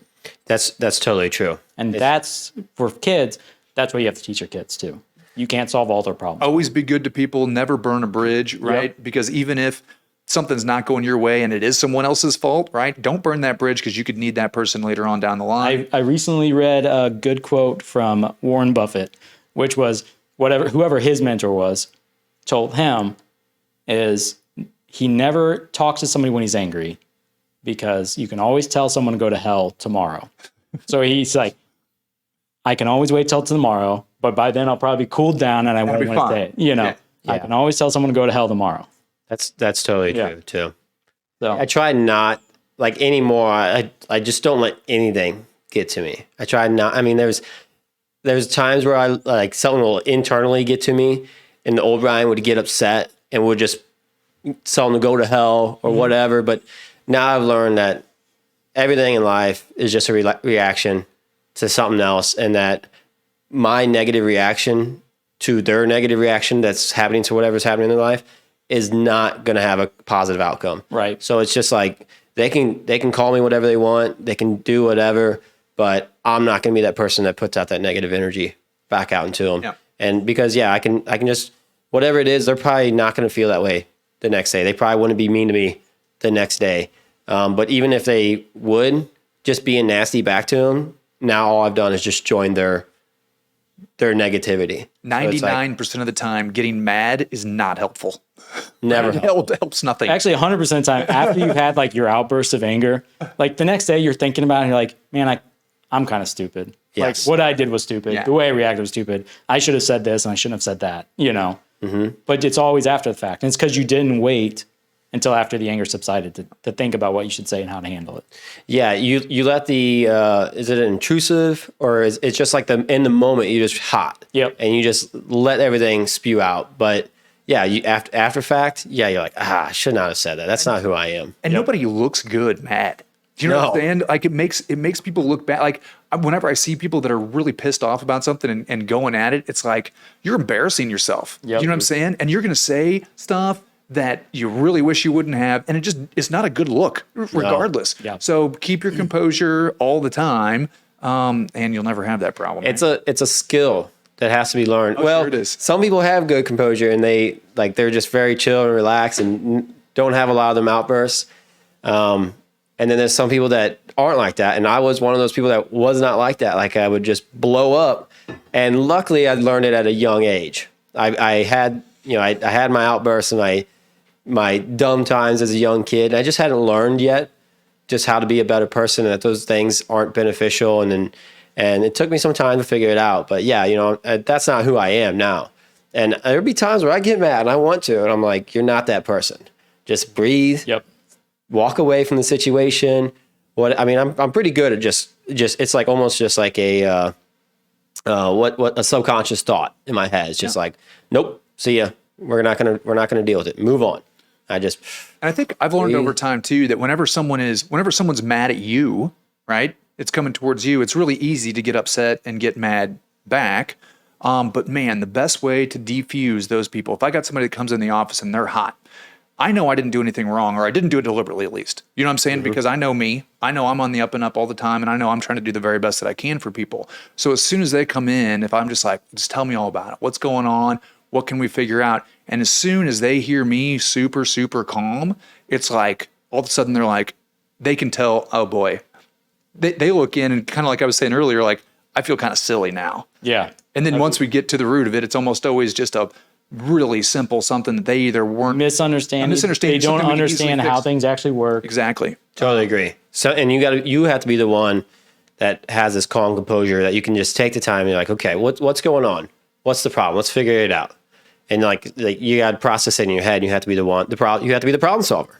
Back to the very beginning. Exactly. You have to be the problem solver in this situation. And that's part of what leadership is, right? And for me, I lead my family, myself, my I've got just a couple of team members there right now. So Holly and Marley, and I haven't talked about that yet, but we just hired on Marley to help expand our business. And then leading my clients too, right? And helping them stay calm whenever the market's down or whatever it is. And that's what leaders do. And I've tried to tell this to my son, really trying to instill this in him, that whenever people get really panicked and really crazy, people with good leadership skills get really calm, right? Yep. And they start to figure things out and they start to guide people in the right direction. And that's I think a huge part of leadership. And as business owners, you're a leader and you're leading the bank or whoever you're talking to. You see what I'm saying? You're leading everyone that you encounter. And I think you got to take that mentality whenever you're talking to people. Yeah. I learned I think I'm a natural leader. And I just think I am a natural leader. I at least want to be a natural leader. And I think just started naturally learning how to be calm in these situations. I probably learned it from some books and stuff too. But a really good example is I own some rental properties. And there's one, women like to flush tampons. They do for whatever reason. And then they just blow up in the pipes and just clog them and they just backs up into the house. And of course, when someone calls you with these problems, it can't be their fault. It's not. It's the rental property's fault. Like it's something going on with the property. And one in particular, it was a situation that it really made me recognize that you have to stay calm in these situations and de-escalate it because when my tenant calls me and they're like, your toilets are backed up, it's flowing out onto the floor, your clean out outside is pouring out, there's crap everywhere. I think they call and in their head it's worst case scenario. Trees growing through the pipes, it's busted. She's telling me we're going to have to dig up all the way from the house, all the way out to the road. It's going to be thousands of dollars. We need all new pipe, everything. And she's like, everything's destroyed, no bathroom, whatever. And I have to be the one. If I fell into that, like that feeling that she had, this angst, this anxiety that she called me with, I would also be stressing because I'm doing something else. Now in the back of my head, I'm always having to think I'm like, oh God, now I got to replace this. But learning the situation, learning how to handle problems, and just educating myself on how plumbing worked really helped me understand. When she called, I'm like, okay, there's a chance that a tree has grown through it. But I had also remembered a couple months ago, she had flushed tampons, clogged it up. It was just cleaning the thing out, getting the tampons out, moving on with life. Yep. And I'm like, let's just take the time. I'm like, I'll come out today. We'll run a snake through it, see what's going on. I'm like, very unlikely that it's the tree, more unlikely that something's just clogged in the pipe. And I just, it was me being able to de-escalate her. And she even explained why it couldn't be a tampon to me. In her head, she made up how she thought plumbing worked. And it didn't work like that. I don't remember what it was, but I just broke it down to her and I'm like, well, this is how it works. Yep. And I explained to her that when it's not pressurized, toilets aren't pressurized, they're just dropped at a slope. And I'm like, those tampons fall down, explode, and just compact in there, and then nothing can pass them. Yeah, they just blow up. And most of the time, they're flushing multiple of them a day for a week, and it's not the first one that gets stuck. It's the second one hanging up on the second one, or the second one hanging up on the first one and blowing up. So I just explained to her how the situation or how plumbing worked. And I really just calmed her down. I'm like, we can figure it out. Whatever it is, we can figure it out. I think you can have a conversation with your tenants before they move in. And now it's a clause. Like if I'm pulling Please tampons promise out, to it's use a due. trash can. Yeah, that's Yeah. right. Well, I had the problem at the gym too. That's And so it's crazy. so much harder to deal with at the gym because you have all these members coming in all day long, and they're like, "Oh, your toilet's broken," and I'm like, "Well, the toilet works fine. There's something in the toilet, like in the plumbing, that's clogging it up." But at a house, it's different. It's 100 feet out. Yeah. It's pretty easy to snag it. The gym has 4 different toilets, 2 different showers, and it has 250 feet that run all the way out to the highway where the septic runs to. So it's like, I don't have anything. You got to call a special company. They got to take the toilet off. They got to run it all the way down through. And you got to find out where it's at because you can't run from the first toilet through 2 different toilets and then all the way out to 250 feet. So I'm like, it takes some time. But when you have so many customers coming in, it's hard to explain to them what's going on. And they just like, "Oh, your toilets are broke. It's the gym's fault." Yeah. And I'm like, well, if someone didn't flush a tampon down, Right. it would not be in. And 9 times out of 10, it's tampon. It is. And a You rental almost want to be prop- like, honestly, the customer before you probably flushed their tampon. That's probably what happened. It wasn't you. It wasn't me. right. It was this no-name customer. Right. Well, rental property is easy to pinpoint it because it's It was you. Yeah. yeah, You probably had a friend over. Yeah, right. yeah, it's I didn't know better. and Because I know it wasn't you. We just had this problem 3 months ago. exactly yeah.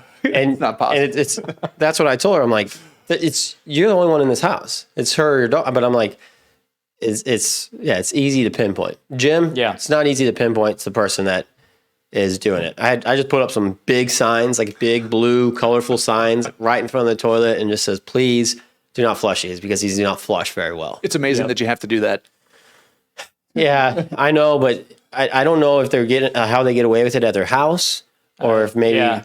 There's a lot of times you see habits and you're like, how do you live at home? How do you guys live every day at home like this? Yeah. Because it's crazy. It is crazy. It's I don't know if they just have problems all the time. Or C-store customers in the bathroom. I'm like, I'd hate to see your bathroom. Yeah. Yeah, or because like my gym, it can be just a mess in there too. Like some of the people that just come in, muddy boots, or just leave trash all over. Or leave the their place. weights everywhere. Like they Leave their load weights things up. up and then they leave when they're done. It's like, put your weights away. That's my biggest pet peeve at the gym. It's like, man, now I got to take all your weights off, put my weights on. Like, And it's not easy for like a gentleman comes in, loads it down with weight, and then this old lady comes in and she wants to use She's it. like, I need some help here. I can't even get this stuff off of here. Yeah. I've had that problem happen before. Yeah. Yep. I've had that problem happen before. It's every gym. It's not just yours. So Yeah, it is. Yeah. And it's just those kind of things, it doesn't matter how many times I say it. Those are just the problems of owning a gym. yep. And you got to pick your battles. And everything you do, I have to tell my managers that pick your battles. If it's not really going to affect your day-to-day operations and it's not going to change anything, maybe just let it slide and don't have the blow up today. Yeah. I I think that comes back to business in general, just being able to prioritize, maybe not even business, maybe life. Well, I think that You know goes what I mean? to the family, like when we're talking about, which, What's you important? have to prioritize. So, there's business owners, they have a lot of divorces, they don't have great family relationships, but they didn't prioritize their family. Or it could be, honestly, I've known Jason and Sarah for a very, very long time, back in the playing with Doug Crocker in the basement of his mom's house. Whenever I met James, he had bright purple, longer Oh, hair, right. red hair, and was sitting behind a drum set every time that I saw him. Yeah. But I can tell you, Sarah 100% supports anything that Jason does. Like, you can tell they have that dynamic. I have that dynamic with my wife, Nellie. If I didn't have support at home with the family and the backup, it wouldn't work. You know what I mean? So sometimes it's maybe the person who runs the business doesn't prioritize the family, or maybe sometimes they don't have the backup support. But without that dynamic, I don't think it could work. Yeah, that's very important when you're starting to plan. If you're going into business and you're planning a family, before you just jump in and start having kids, make sure, find somebody that supports you in your life. And that's a big reason why I don't have kids, because I was in some relationships where, I was trying to make them work, but they just didn't work out because they didn't have the same mindset as me as an entrepreneur. Like, I was wanting to go this route, and it took some sacrifices where, maybe I didn't get to buy the brand new vehicle, because I had to use that money to invest in a down payment, something like that. So it came with sacrifices, and it was hard for some people to understand why maybe I want to buy a rental property and try to fix it up and have all my money wrapped up in that because, well, we could be going on a nice vacation or we could have something else nice. And it's like, it's a long-term return for me is like, okay, I need to do this now. So it's something that I need to sacrifice now. And so, or maybe they just don't understand like why, there's some people that like, if I date them, they would be like, why are you having a podcast? Like, what's up with the podcast? Or why do you want to deal with these, because there is times where business is going to stress you out and there's stuff you're going to deal with. And the wrong person's like, well, why do you even deal with it? Just sell it and go back to painting cars. Yeah. And, that's but that is so many people's mindset, right? Like, and that's why so many people don't do it. Like I've always lived by the mindset if it was easy, everybody would do it. Exactly right. Yeah. Right. So many people just don't want to do things that are hard. Yeah. I mean, and they try to talk you out of it. Yeah. Right. Misery likes company. Yeah. It's hard, man. Why are you doing this? Like, I knew you were going to fail. I didn't want to say that, but it's time to give up. Don't you think? Yeah. And if you got a spouse where you're coming home and you're having those hard days, you need the spouse to be like, hey, we had a hard day. We'll figure it out. We'll get through it. You got this. Yeah. We're going to make it happen. Yeah. Versus like, I did date some people that were like, this ain't a good idea. You shouldn't be doing this. And it's like, hey, this is who I am. This is what I want.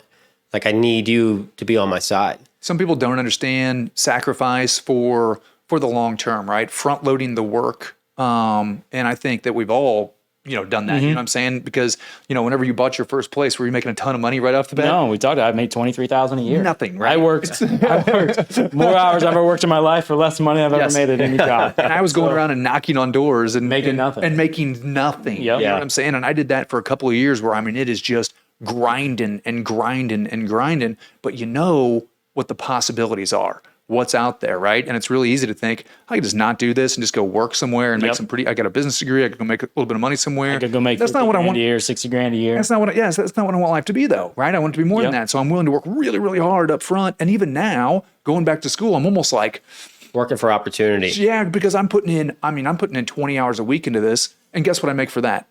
Yeah, nothing. Zero, right? Zero. But you know what I think it's going to do for me long term? Yes. I understand that. And there's this interesting thing that happens. I'm sure you dealt with it. First, when I opened the liquor store, I'd have customers that knew me come in, and you find out who's rooting for you and who's not. But they always ask the question like, oh, you make any money today? Stuff. And they're supporting your business. They're coming in, but they're kind of sarcastic, because they're expecting you to fail. And they're expecting you to fail because they couldn't do what you're doing. Yeah. Right? And you see it.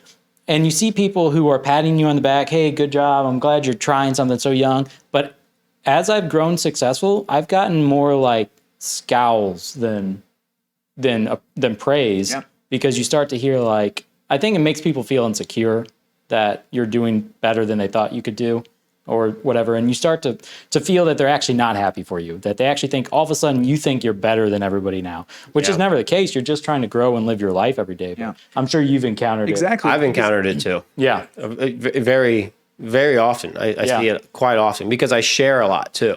Yeah. So whenever I'm sharing, it comes off sometimes as, sometimes like if you share like something great in your life, like I bought a business or I bought a house or something like that, to someone else, it comes off as bragging. Yeah. But to somebody that like you guys that are working celebrate hard, with me. Yeah, I'm celebrating. I'm excited. I'm happy. Like, hey, this is so awesome. And I'm just sharing like how my thoughts on it. But to them, they're like, oh, you freaking bragging to me. You just bought this place. So yeah, I think I'm kind of opposite of you in that way because I actually don't like to talk about it. Like I go to family functions and a great uncle or somebody I haven't seen in a while. So how's business going? I'm like, oh, it's good. And that's all I say. It's good. And I don't want to talk about it because I don't want to come off as braggadocious or like, I think I'm better than anybody because I don't. A good example is a couple of years ago, one of my best friends growing up had put a post on Facebook. And somebody close to the family had died and they needed to take care of his estate's lawn.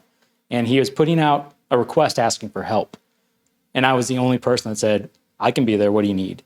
And so it was just me and him drinking beer, and I was doing all the weed eating. He was mowing the lawn, and he afterwards we're drinking beer, and he's like, I gotta be honest, like you were the last person I would have ever expected messaged me. He's like, nobody that was, during the funeral and all this saying that whatever you need, I'll be there if you need anything, whatever. none of them responded. He's like, I would never expected you to respond. Yeah. That's wild. But it was one of my best friends, and I hadn't talked to him in a long time, to be honest, but he needed help, and that's kind of how I viewed it was, I'll go drink some beers with my buddy and help him take care of this lawn. When you say you don't share with your family and your friends, like openly, I don't talk numbers with them, or I don't reach out to everybody and say, hey guys, I just bought a new store. I usually, even this new store, I really didn't advertise it on Facebook that I bought a new location. No. Which in the past I had, hey, well, they added this to the collection. I've kind of moved away from that because I don't want people to think I'm bragging or. Yeah. And I think it's because it's thinking you're better. It's kind of, I feel like some of the resentment I've picked up that I'm like, I don't want that to keep growing. I don't want anybody to think, Well, I'm very similar in that situation as like family and friends. I used to be like, hey, yeah, you should start to, like, they're talking about like wanting to quit their job, and I'm like, you should do that. You should definitely do that. Or like they talk about real estate or talk about wanting to make money. And I'm like, yeah, you should do this. And I'm wanting to brainstorm with them or throw them ideas. And I started to realize I was pushing people away because it sounded like I was bragging. And even though me in my head, I didn't even think that was even like a lick of an option.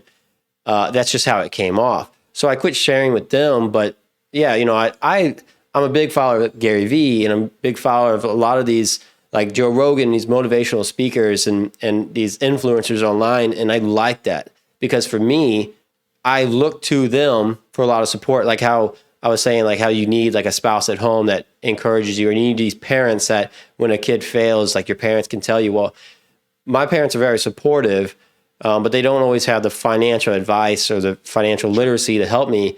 And so I leaned on, random Robert Kiyosaki and Mike Michalowicz and all these books of these guys that I follow and learn so much from. I learned from them. So now I want to share to people. But I learned that, hey, you can't share it to these guys because my friends and my family, because they're not focused on what you're focused on. But yeah, I'm sharing it to the world. That's what the podcast is for and the TikToks are for, is I'm sharing it to the world. Anybody that wants that information, here it is. I'm not hiding nothing. Because I don't believe in, some people are like, they believe if they talk about it, they're going to jinx themselves. I don't believe in that at all. I believe in hard work beats talent. Yep. So I believe that if you work hard for it, it's going to happen. And if something was going to fail, it's going to fail no matter what. Like, so as long as I'm putting in 100% of my effort, 110% of my effort, and it still fails, it was going to fail no matter what. It doesn't matter. But I'm going to make it happen. And if something happens, hey, it's part of life. Hardest working people are the luckiest people I know. Yeah, exactly. The harder I work, the luckier I get. Exactly. Yeah, and it's hard for people to see that. Yeah, and the definition of opportunity is where hard work and luck intersect. Yeah. Right. Mm-hmm. That's where opportunity. That is so true. Explosions happen and really and things, and you make yards instead of inches. Yeah. That is so true. I want to talk about, before we get off here, I don't want to hold you guys up too much today. Can we talk about your gas station? Yeah, absolutely. Gerald, because I know some people want to know about that. How's it coming along? Good. We're so 90% of that project is bid out. Like, we have quotes, we're ready to go. I think I said on the last one, tanks are bought and paid for, dispensers are bought and paid for. So all those are sitting at Newmeyer Equipment Company in their yard waiting. Building permits, those are required. We already tore one building down. Right now, we're basically just kind of in this waiting game, waiting for this last bit of the financial project to come in, right? So then we can go to the bank and say, this is what this is going to cost to do. Because it's not a cheap project, and it's a lot of moving parts. And so, like, even when our construction company came to us with the big bid, right, I had to sit down and say, we had to look at the whole entire site plan and say, was this bid? And no, I don't think anybody bid that. I'm like, well, we got to make sure that gets bid. So now they're going back to this contractor and say, hey, you have to bid this part too. So this is a huge project. I know it's been a long time coming, but we're almost. You're still working on it. We're almost at the finish line. It's not just pushed on the back burner. And there's a lot of things. I mean, there's a lot of things that put it on the back burner that maybe a lot of people don't understand. Like, my first wife passed away. Obviously, when she got sick, I put everything on hold. Sure. I wasn't justifiable. I wasn't caring about the Gerald Store project. Sorry for your loss too. Yeah. That happened. It is what it is. But then also opportunity falls in your lap when the Washington store came up, as give me an offer. Well, then also that put Gerald on hold for a little bit because we had to go through that whole process, close on that store, and then I was working 20-hour days for 2 months. So do you have a idea of a time frame? We have a conference call next week with the contractor to put everything in a time. Like in your head, are you do you tell yourself, I hope it can be done by? I know for a fact it'll be done next year. The new store will be open. I feel like that is good enough. That I can say. I can't tell you when we'll break ground and when we'll start. I can't give you that date. I want a date. It's probably your primary gas station, though. Yeah. Oh yeah. Yeah, it's your primary gas That's station. right. So you're just looking for. It's like a mile from me. Yeah. Yeah. What do you think? What do you think's going to change with the Dollar General moving away from you? Think it'll make it better? I'm hoping everything makes Gerald better. Like the new investment for my store, Dollar General building a new store in a better location. I think all of that is good for the grocery store opening back up. What I would love to see, because I feel like, and it's sad to say, but I feel like Gerald is a dying town. It is. Because it's stagnant. For whatever reason, I don't know the politics of it. I stay out of all that. But it is a stagnant town. Nobody is promoting growth, right? Somebody's got to bring investment into that town. So I'm hoping Dollar General, me, the grocery store revamp, like all that spurs investment because we need more factories in that town. We need more jobs. That's where I'm from. I went to Gerald Elementary School. That's who I am. So I actually do care about that town deeply. I don't live there. But the reason I'm investing so much into Gerald with this new store is because I do want to see more investment go into that town. And I feel like Gerald has a lot of potential with Highway 50. It's a hub town. People don't realize that is a hub town. Yeah. Like it could become so much more than it is because of its location. And for whatever reason, it's not being capitalized on. Right off Highway 50, you can just keep shooting all the way. You can go from St. Louis straight over to Kansas City. Or you can go up to Sullivan to 44. You've got interstate access. Mm-hmm. You've got Lost Valley Lake down there. So you do have some. And then even with Rosebud brings a lot to the table with their antique stuff. But you have tourist attraction. You have business attraction. So you have a very good central hub. We just need people going out there and fighting to bring it in. I totally agree because Rosebud is a great example that a small town like that can thrive. Yep. And there is some new business coming to Rosebud. So, like the RV park and just so they got the new restaurant, the Ruthie's that just opened up. So now there's 3 restaurants right in a row, bar/restaurants. So things are picking up and hopefully it trickles over into Gerald. There's a bike path that's going through, I guess, maybe is it an extension of the Katy Trail or something like the Katy Trail? Yeah, it's going to be a spur off the Katy Trail, the Rock Island. Okay. And that's really cool. I think that'll bring more people. But certainly could. We do need somebody in the Gerald City administration focusing on bringing jobs. And I mean like good paying jobs, like factories. We need somebody. There's a whole unused industrial plaza in that town. Mm-hmm. But those factories don't just come in. Like you have to go find them. You got to give them an incentive. You got to have a city administrator that wants to fight for it. Now, I don't even know who the city administrator, Gerald, is, but, that's how New Haven got Henniges at the time, was their city administrator went and fought for it and tried to bring them in. Yeah. Yeah, I totally agree with that. I know that I would have to look it up, but in Indianapolis, they had like their downtown area. You guys ever been to Indianapolis? I have not. I've not either. Super cool city. Like it's super cool. Like I felt very safe in it. It felt very clean. And they had like a project of some kind where the city decided we're going to start working on just like a few blocks at a time, square blocks at a time. And so from like the downtown central hub where everybody went, they took the first block and, it became kind of ghetto maybe or run down. And what they did was they're like, okay, we're going to take this block, we're going to clean it up, and we're going to start offering businesses an incentive. Like they would basically, I think maybe you had to buy the building and put so much money into it. But if you finished it, they would reimburse you up to a certain amount, like maybe like 50%. I remember it was pretty good. We might be able to look it up. Ariel, you want to try to look it up and see if you can find anything on it? We can find the number. Yeah. But I mean, I thought they said it was like 70%, but that seems a little high. But have some type of incentives like that. Deferred to bring property new business tax. in. Come in and say, hey, no property tax for 10 years. Right. You're not getting property tax really from that location anyway, because if it's just raw land, there's not much there. But the business revenue and generation and sales tax that you would get from that would be huge. incomparable. Yeah, because now not only are you getting sales tax on the business, but you're getting all these people moving in. New residents paying their property taxes. Yep. Shopping in the town. Making sure the businesses thrive. If the businesses go out, you've got nothing. Yeah. So I mean, that's what you need. It's really Bull Moose Yeah. right now. You know what I'm saying? And JC Finley, Gerald Industries. There's a couple, but there should be more. There should be much more than there is. There's plenty of room for more. Yes. There's a huge industrial park that is actually a nice industrial park too. It really is. Exactly. Easy access in, easy exit, pretty easy exit out. Maybe not perfect, but pretty good, I feel like. And yeah, it's just right off Highway 50, shoot down. Yeah, I would be if I was in city government at all, I would be highly pushing, no property tax for 10 years if you bring your factory here. Yeah. And they almost lost Bull Moose at one time. That was Yeah, crazy I don't know thing. all the ins and outs of that. I've heard different things from kind of either sides of that. So I'm not gonna. Yeah, and I always stay out of that, right? It's too. not worth Yeah. it too because I don't know both sides of the That's story. right. You got to, unless you want to be in the politics of it. And I don't. Yeah, it's a job. It's No a interest in full-time that. job. Yeah.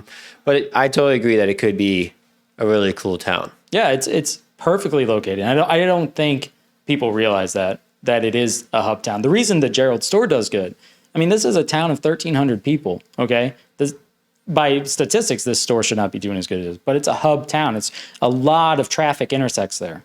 Yeah. And people don't realize, and you could increase it. It could be more, and maybe some people don't want that. I don't know, but that you can't be stagnant. You either grow or you die, right? Yeah. So anytime a business, you don't see the revenue increasing anymore. You just see that they're always doing within a range. That business is on its way down. Yeah. If it's not growing, it's going to go declining. down. Yep. Absolutely. And then Jason, you said you just hired a new guy, and you said there was something to that. You want to talk on it? So, lady Marley, yeah. So, so me and Holly have been. So whenever I went into that office in 2009, it was basically just me for 6 months or so. Then I'd hired on a BOA, branch office administrator, Robin Leach, and she's a really successful advisor right now in Jefferson City. And so I kind of orchestrated some things. I actually brought a buddy of mine on, Donnie Greenwald, to backfill her office because she had been in Sullivan. Yeah. And then our business has expanded to the point where it's like, because I said earlier, I made mention of, we're serving 600 households. And it really is to a point where, I mean, it's a great thing, but we've got to figure out what to do with it, because I'm telling you about all the stuff that I want to do with these families. You can't do that for 600 families. Do you see what I'm saying? So Yeah, way too many. way too many. So I'm kicking around a bunch of different ideas, and I'll just kind of air it out there. So we brought Marley into the business early this year, and she's just really done a terrific job as a second BOA, a second branch office administrator. She's doing a lot of the, kind of administrative, clerical type stuff and helping Holly, because Holly was just getting like, oh my gosh, just inundated with this. But it's allowing them to take some stuff off of my plate.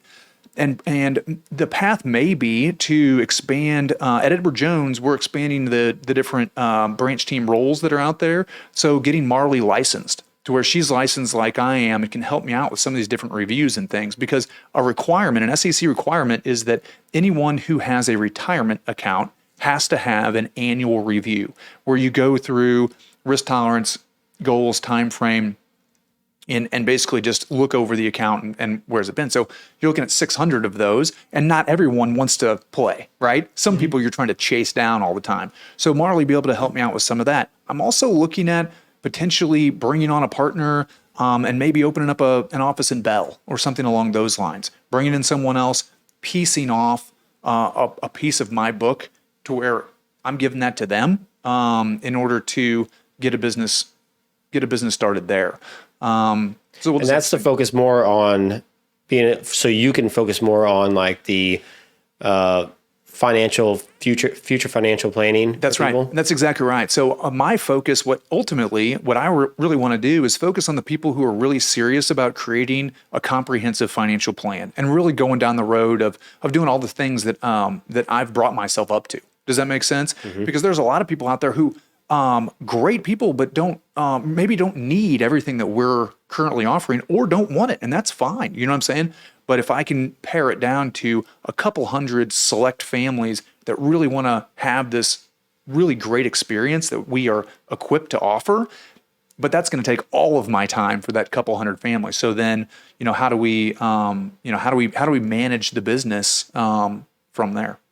So you thinking Marley's going to be this person to help you? Yeah, so we don't know yet. We're still trying to figure out. And honestly, we got a big planning session between the three of us coming up after the CFP exam is over, right? So after we get past that, we're really going to start really looking into the business and figuring out where we want to go with things. And I need to, and exactly what Marley wants to do, because even though she's in it a year, there's a lot she still feels like, that she's drinking through a fire hose. You know what I mean? Because she's trying to learn everything. But see exactly where her role will be. Ultimately, in my mind, what I have now is that we have a 3-person office where I'm at now. So it's me and Holly and Marley as a registered branch associate, to where she can do a ton of the stuff that I do now, right? But then we pair off a couple hundred households, something like that, more the people who are already in that, like Canaan, Bland, Bell, towards Rolla and Jeff City area, because we've got clients all over the country, but especially in the middle of Missouri. I mean, it's, all over the place. So we can piece off a pretty good chunk of business and just house that in Bell, hire on, I'll, recruit someone to take over that office. And the way that works, Jones compensates me a little bit for that, what I'm saying, to get that planted there. But then it would help out just because we can serve more families in general, right? Yeah, and there's got a really good person there in Bell. I think that makes sense too. Yeah, because from Bell, the next nearest location is either Rolla or Jeff City. That's basically right. Yeah. You're looking at Lynn. Kurt Baker is in Lynn, and he does a terrific job. But then other than that, you're going to Jeff City or to Rolla to really get a great experience. And because so many times in little towns, people end up going, and I'm not here to bash anybody, but sometimes the bank broker isn't really equipped with everything that we've got. You know what I'm saying? No, absolutely. And they're going in there and they're just buying an annuity, and they don't know why they're buying an annuity, but the guy sold them an annuity, and that's the deal, right? I agree with that. So how can we help more people on a deeper level and really have, again, I keep using that kind of coin phrase, but this comprehensive financial planning experience for more and more families.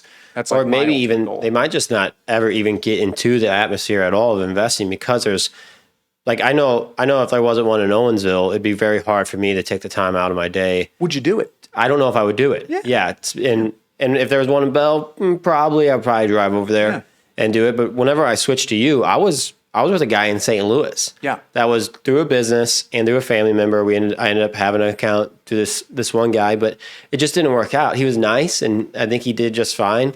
But yeah, it was all the way up in Creve Coeur. And if I want to stop in and talk to him like I do with you, there was no way I could make the time out of my life to do that. It was just so hard to do that.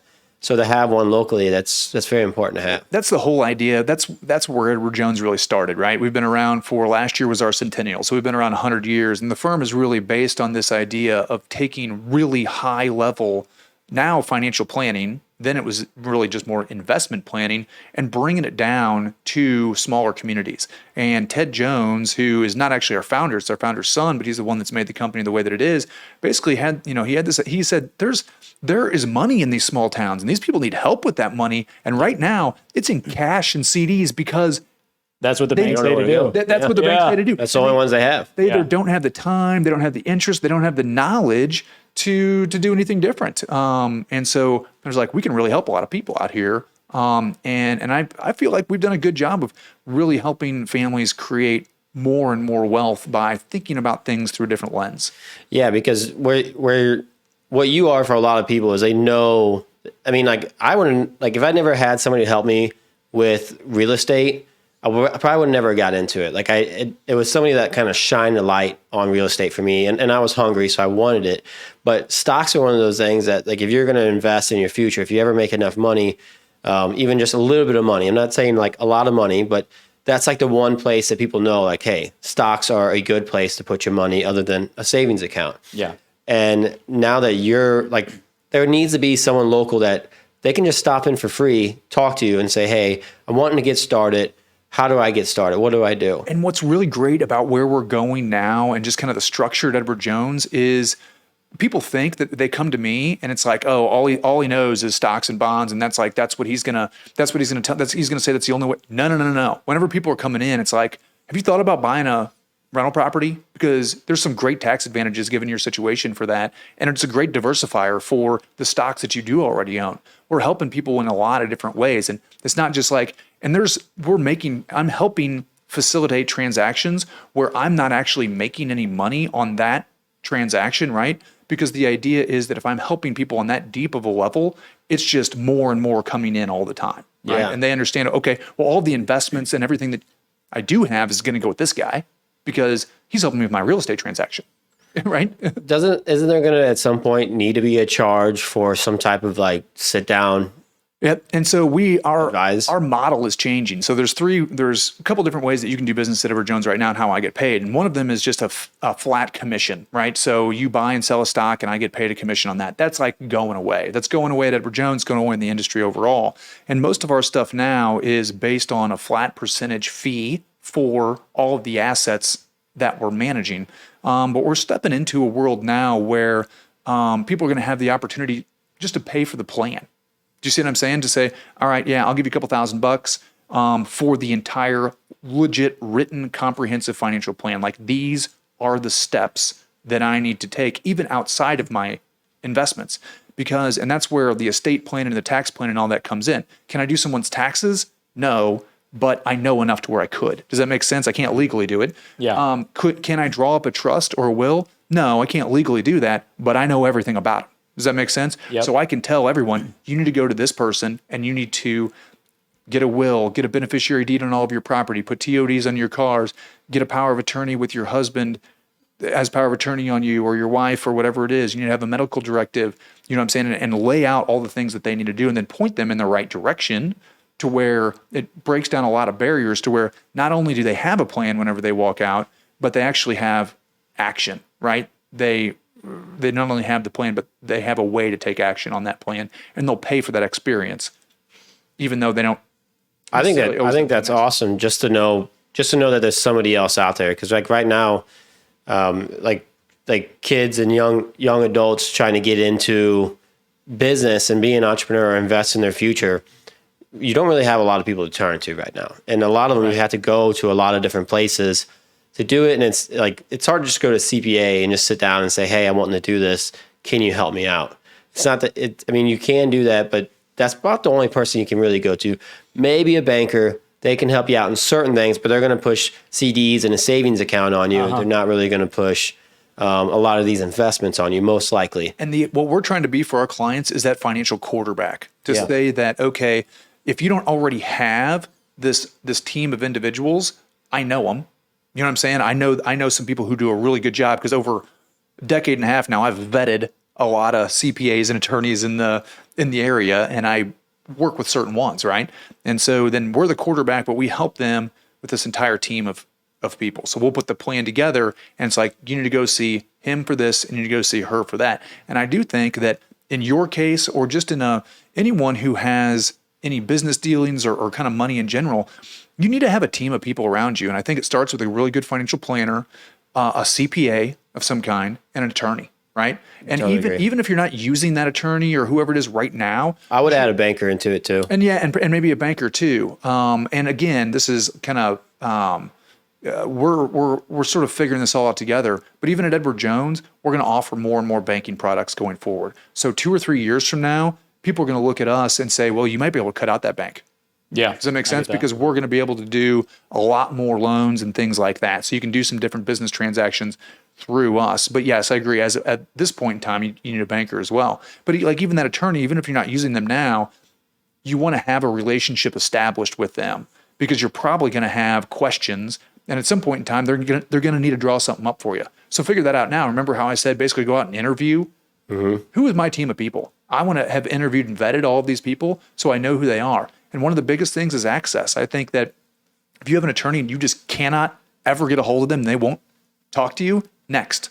Yeah. You know what I mean? Well, they're not going to talk to you without sending you a bill afterwards. Yeah. So, You know? but find one who's willing to say, hey, I'll sit down with you for half an hour knowing where you're going, try to Hey, I'll even figure pay out. for it. Yeah. I'll pay for As long as you get a hold of them, right? yeah, and someone that like when I go there, they give me their like honest opinion. They actually want to see me succeed. Like they're hungry and they're like giving me good advice.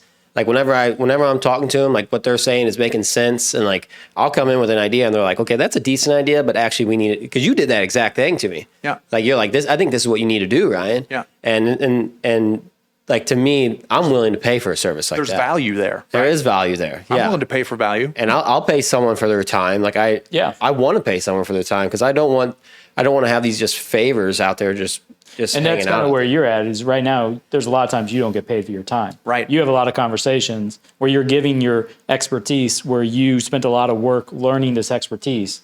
And I'm giving it away. for free. Some of it now. And that's where we're trying to figure out what our pay structure is like at Edward Jones, because we realize that with people like myself who have really said, okay, I want to take the next step and I want to go and be as good as I can possibly be, that we are giving away a lot of that value for free. Yeah. And the more you do, and the more you or anyone at Edward Jones, the more customers they work with, and the more like full on financial plans that they're doing with these individuals, they're really going to have like someone that's probably like, say you do it till you're 60 years old. Yeah. At 60 years old, you're going to be able to help someone out so much because Incredible.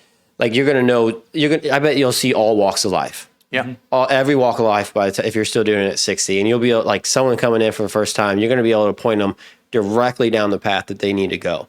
And that's like for me, I feel like I don't have a lot of that, or I didn't have a lot of it starting out. And so the more I work on it, the more I learn, but there's a lot that like I could have probably just skipped over if there was someone, if I had like, a lot of people, they used to call mentors, they used to have these mentors that did it their entire life and could help them, point them in the right direction. And it sounds like that's basically, in a sense, like a paid mentorship, which is very important.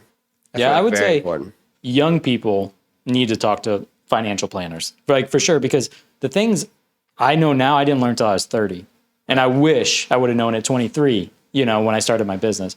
But even that, you're getting a job at 18, you should start now putting that money away and not spending, making $20 and spending $20. You need to reach out to a financial planner now and say, how can I plan for the rest of my life? Well, right now, this is all you need. So let's start there. And let me grow with you. And as you grow, we'll add these things to your bucket. Yeah. At 18 years old, you walk out of high school, you have no connections, you have no business, you have no nothing, but you know that you're hungry and you're like, I want this. Well, now you can go, because I can't find a mentor around here. Like not because I want to start a product-based business. It's so hard to find someone that will give me their time and actually look at me as someone that they care to give information to, but also take the time out of their day to listen and to my questions and my concerns and things like that. It's very hard to find that, but to have someone that is, you guys are basically starting a service where you guys are basically putting those mentorships or financial planners in these buildings in all these communities. Yep. Huge. That's right. And go ahead. I just had a question. So if you want to say yours first, and then I'll just ask my question. Go for it. All right. Without naming like names or anything like that, I always like these stories. Who is either your most interesting client, like what they do and what they're like, or the first really big client you got where you're like, holy crap.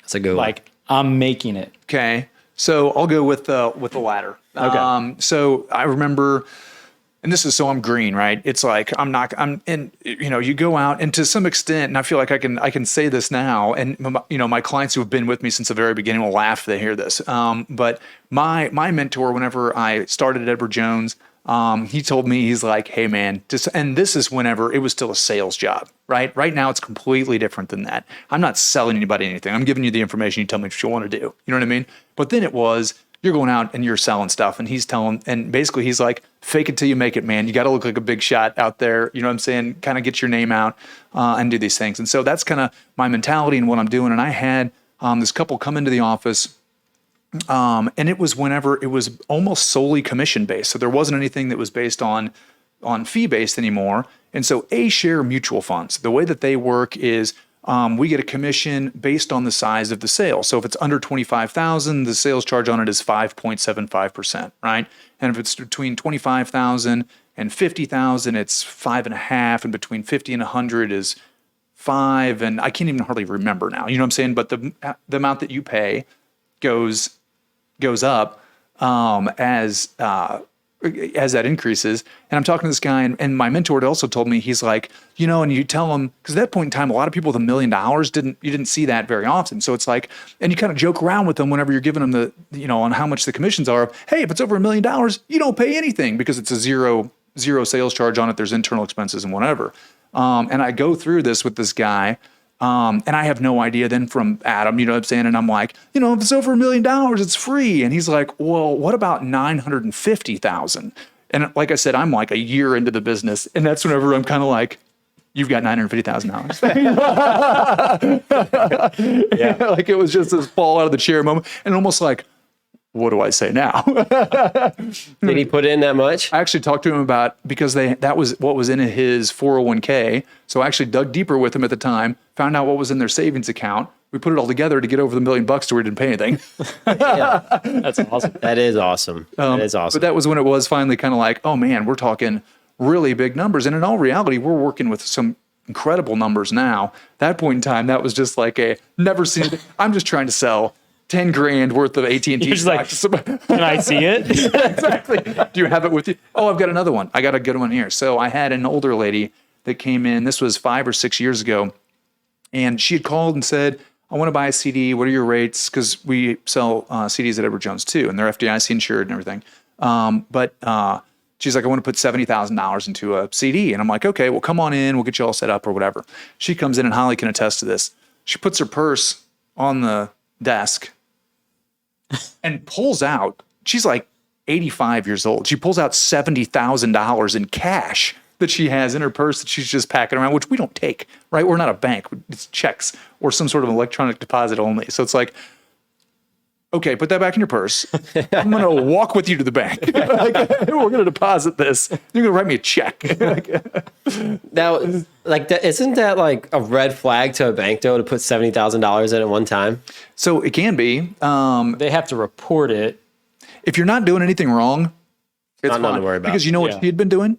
Cashing her Social Security check for, I don't know, 25 years. Mm-hmm. You know what I'm saying? And what she wasn't using, she was just tossing into a safe. So she wouldn't do anything wrong. Yeah. You know what I mean? But she believed in the cash system. And so she had the cash and she brought it in. So she would have had a paper trail, even if it did catch a red flag. Yeah. I would say the older you get, the less of a red flag it is. Right. At 18 years old, if you deposit $70,000, it's probably... Right. If you're constantly depositing $150,000 in cash and the government's like, where is he getting $150,000 all the time? Especially when the guy doesn't have a job. Yeah. It's probably dirty money. Yeah. I don't know what it is. Isn't it like, it's either $5,000 or $10,000? Is it in a day? Per day. It's per day. Every $10,000 transaction per day creates some sort of flag. Yeah. And hang on your... It doesn't necessarily mean anything. It's just, like for me, it's noted. For me, basically. I have to fill out a special form that we do our own ATMs, because at each store I have to take out a big sum of money once a week to fill the ATM. So I had to fill out a form saying, that I deal with ATMs. Oh, okay. So that you can pull out that much. Yeah. Because a lot of times you go to a bank and you ask for $20,000, they're not going to give it to you. Right. Not the typical person. Like a lot of times, even if you have it in your bank, they still got to get it approved. Get it over, I don't think it's got to go through a process, probably. Yeah, it's a process. If you have $100,000 in your bank, it does not mean you can cash it. But then I also think it's so that when all these flags come up, they're looking at them like, oh, ATMs. Yeah, that's probably a very good thing. Easy to see. I'm sure they've seen that. Yeah, I'm sure they've seen that kind of stuff. I think it's worse on the other end, where, like we said, they're just putting in large sums of cash and they have no reason to be putting in that much cash. Yeah. What do you do for a living? Right. Well, you guys think we should wrap this up? I think we're probably a couple hours in. Yeah. I think it was a great podcast. I really appreciate you guys coming out, hanging out a little bit, because it's been probably over a year since you guys came on. So it was really cool to see the things that you guys are working on, things that you're achieving. I'd maybe like to follow up in another year and see like if my life's changed at all, see where you guys are going out in life. Yeah. And thank you guys. All right, thank you. If you guys are still listening to the podcast, make sure you guys like, subscribe, share it with your friends. Thanks. Bye.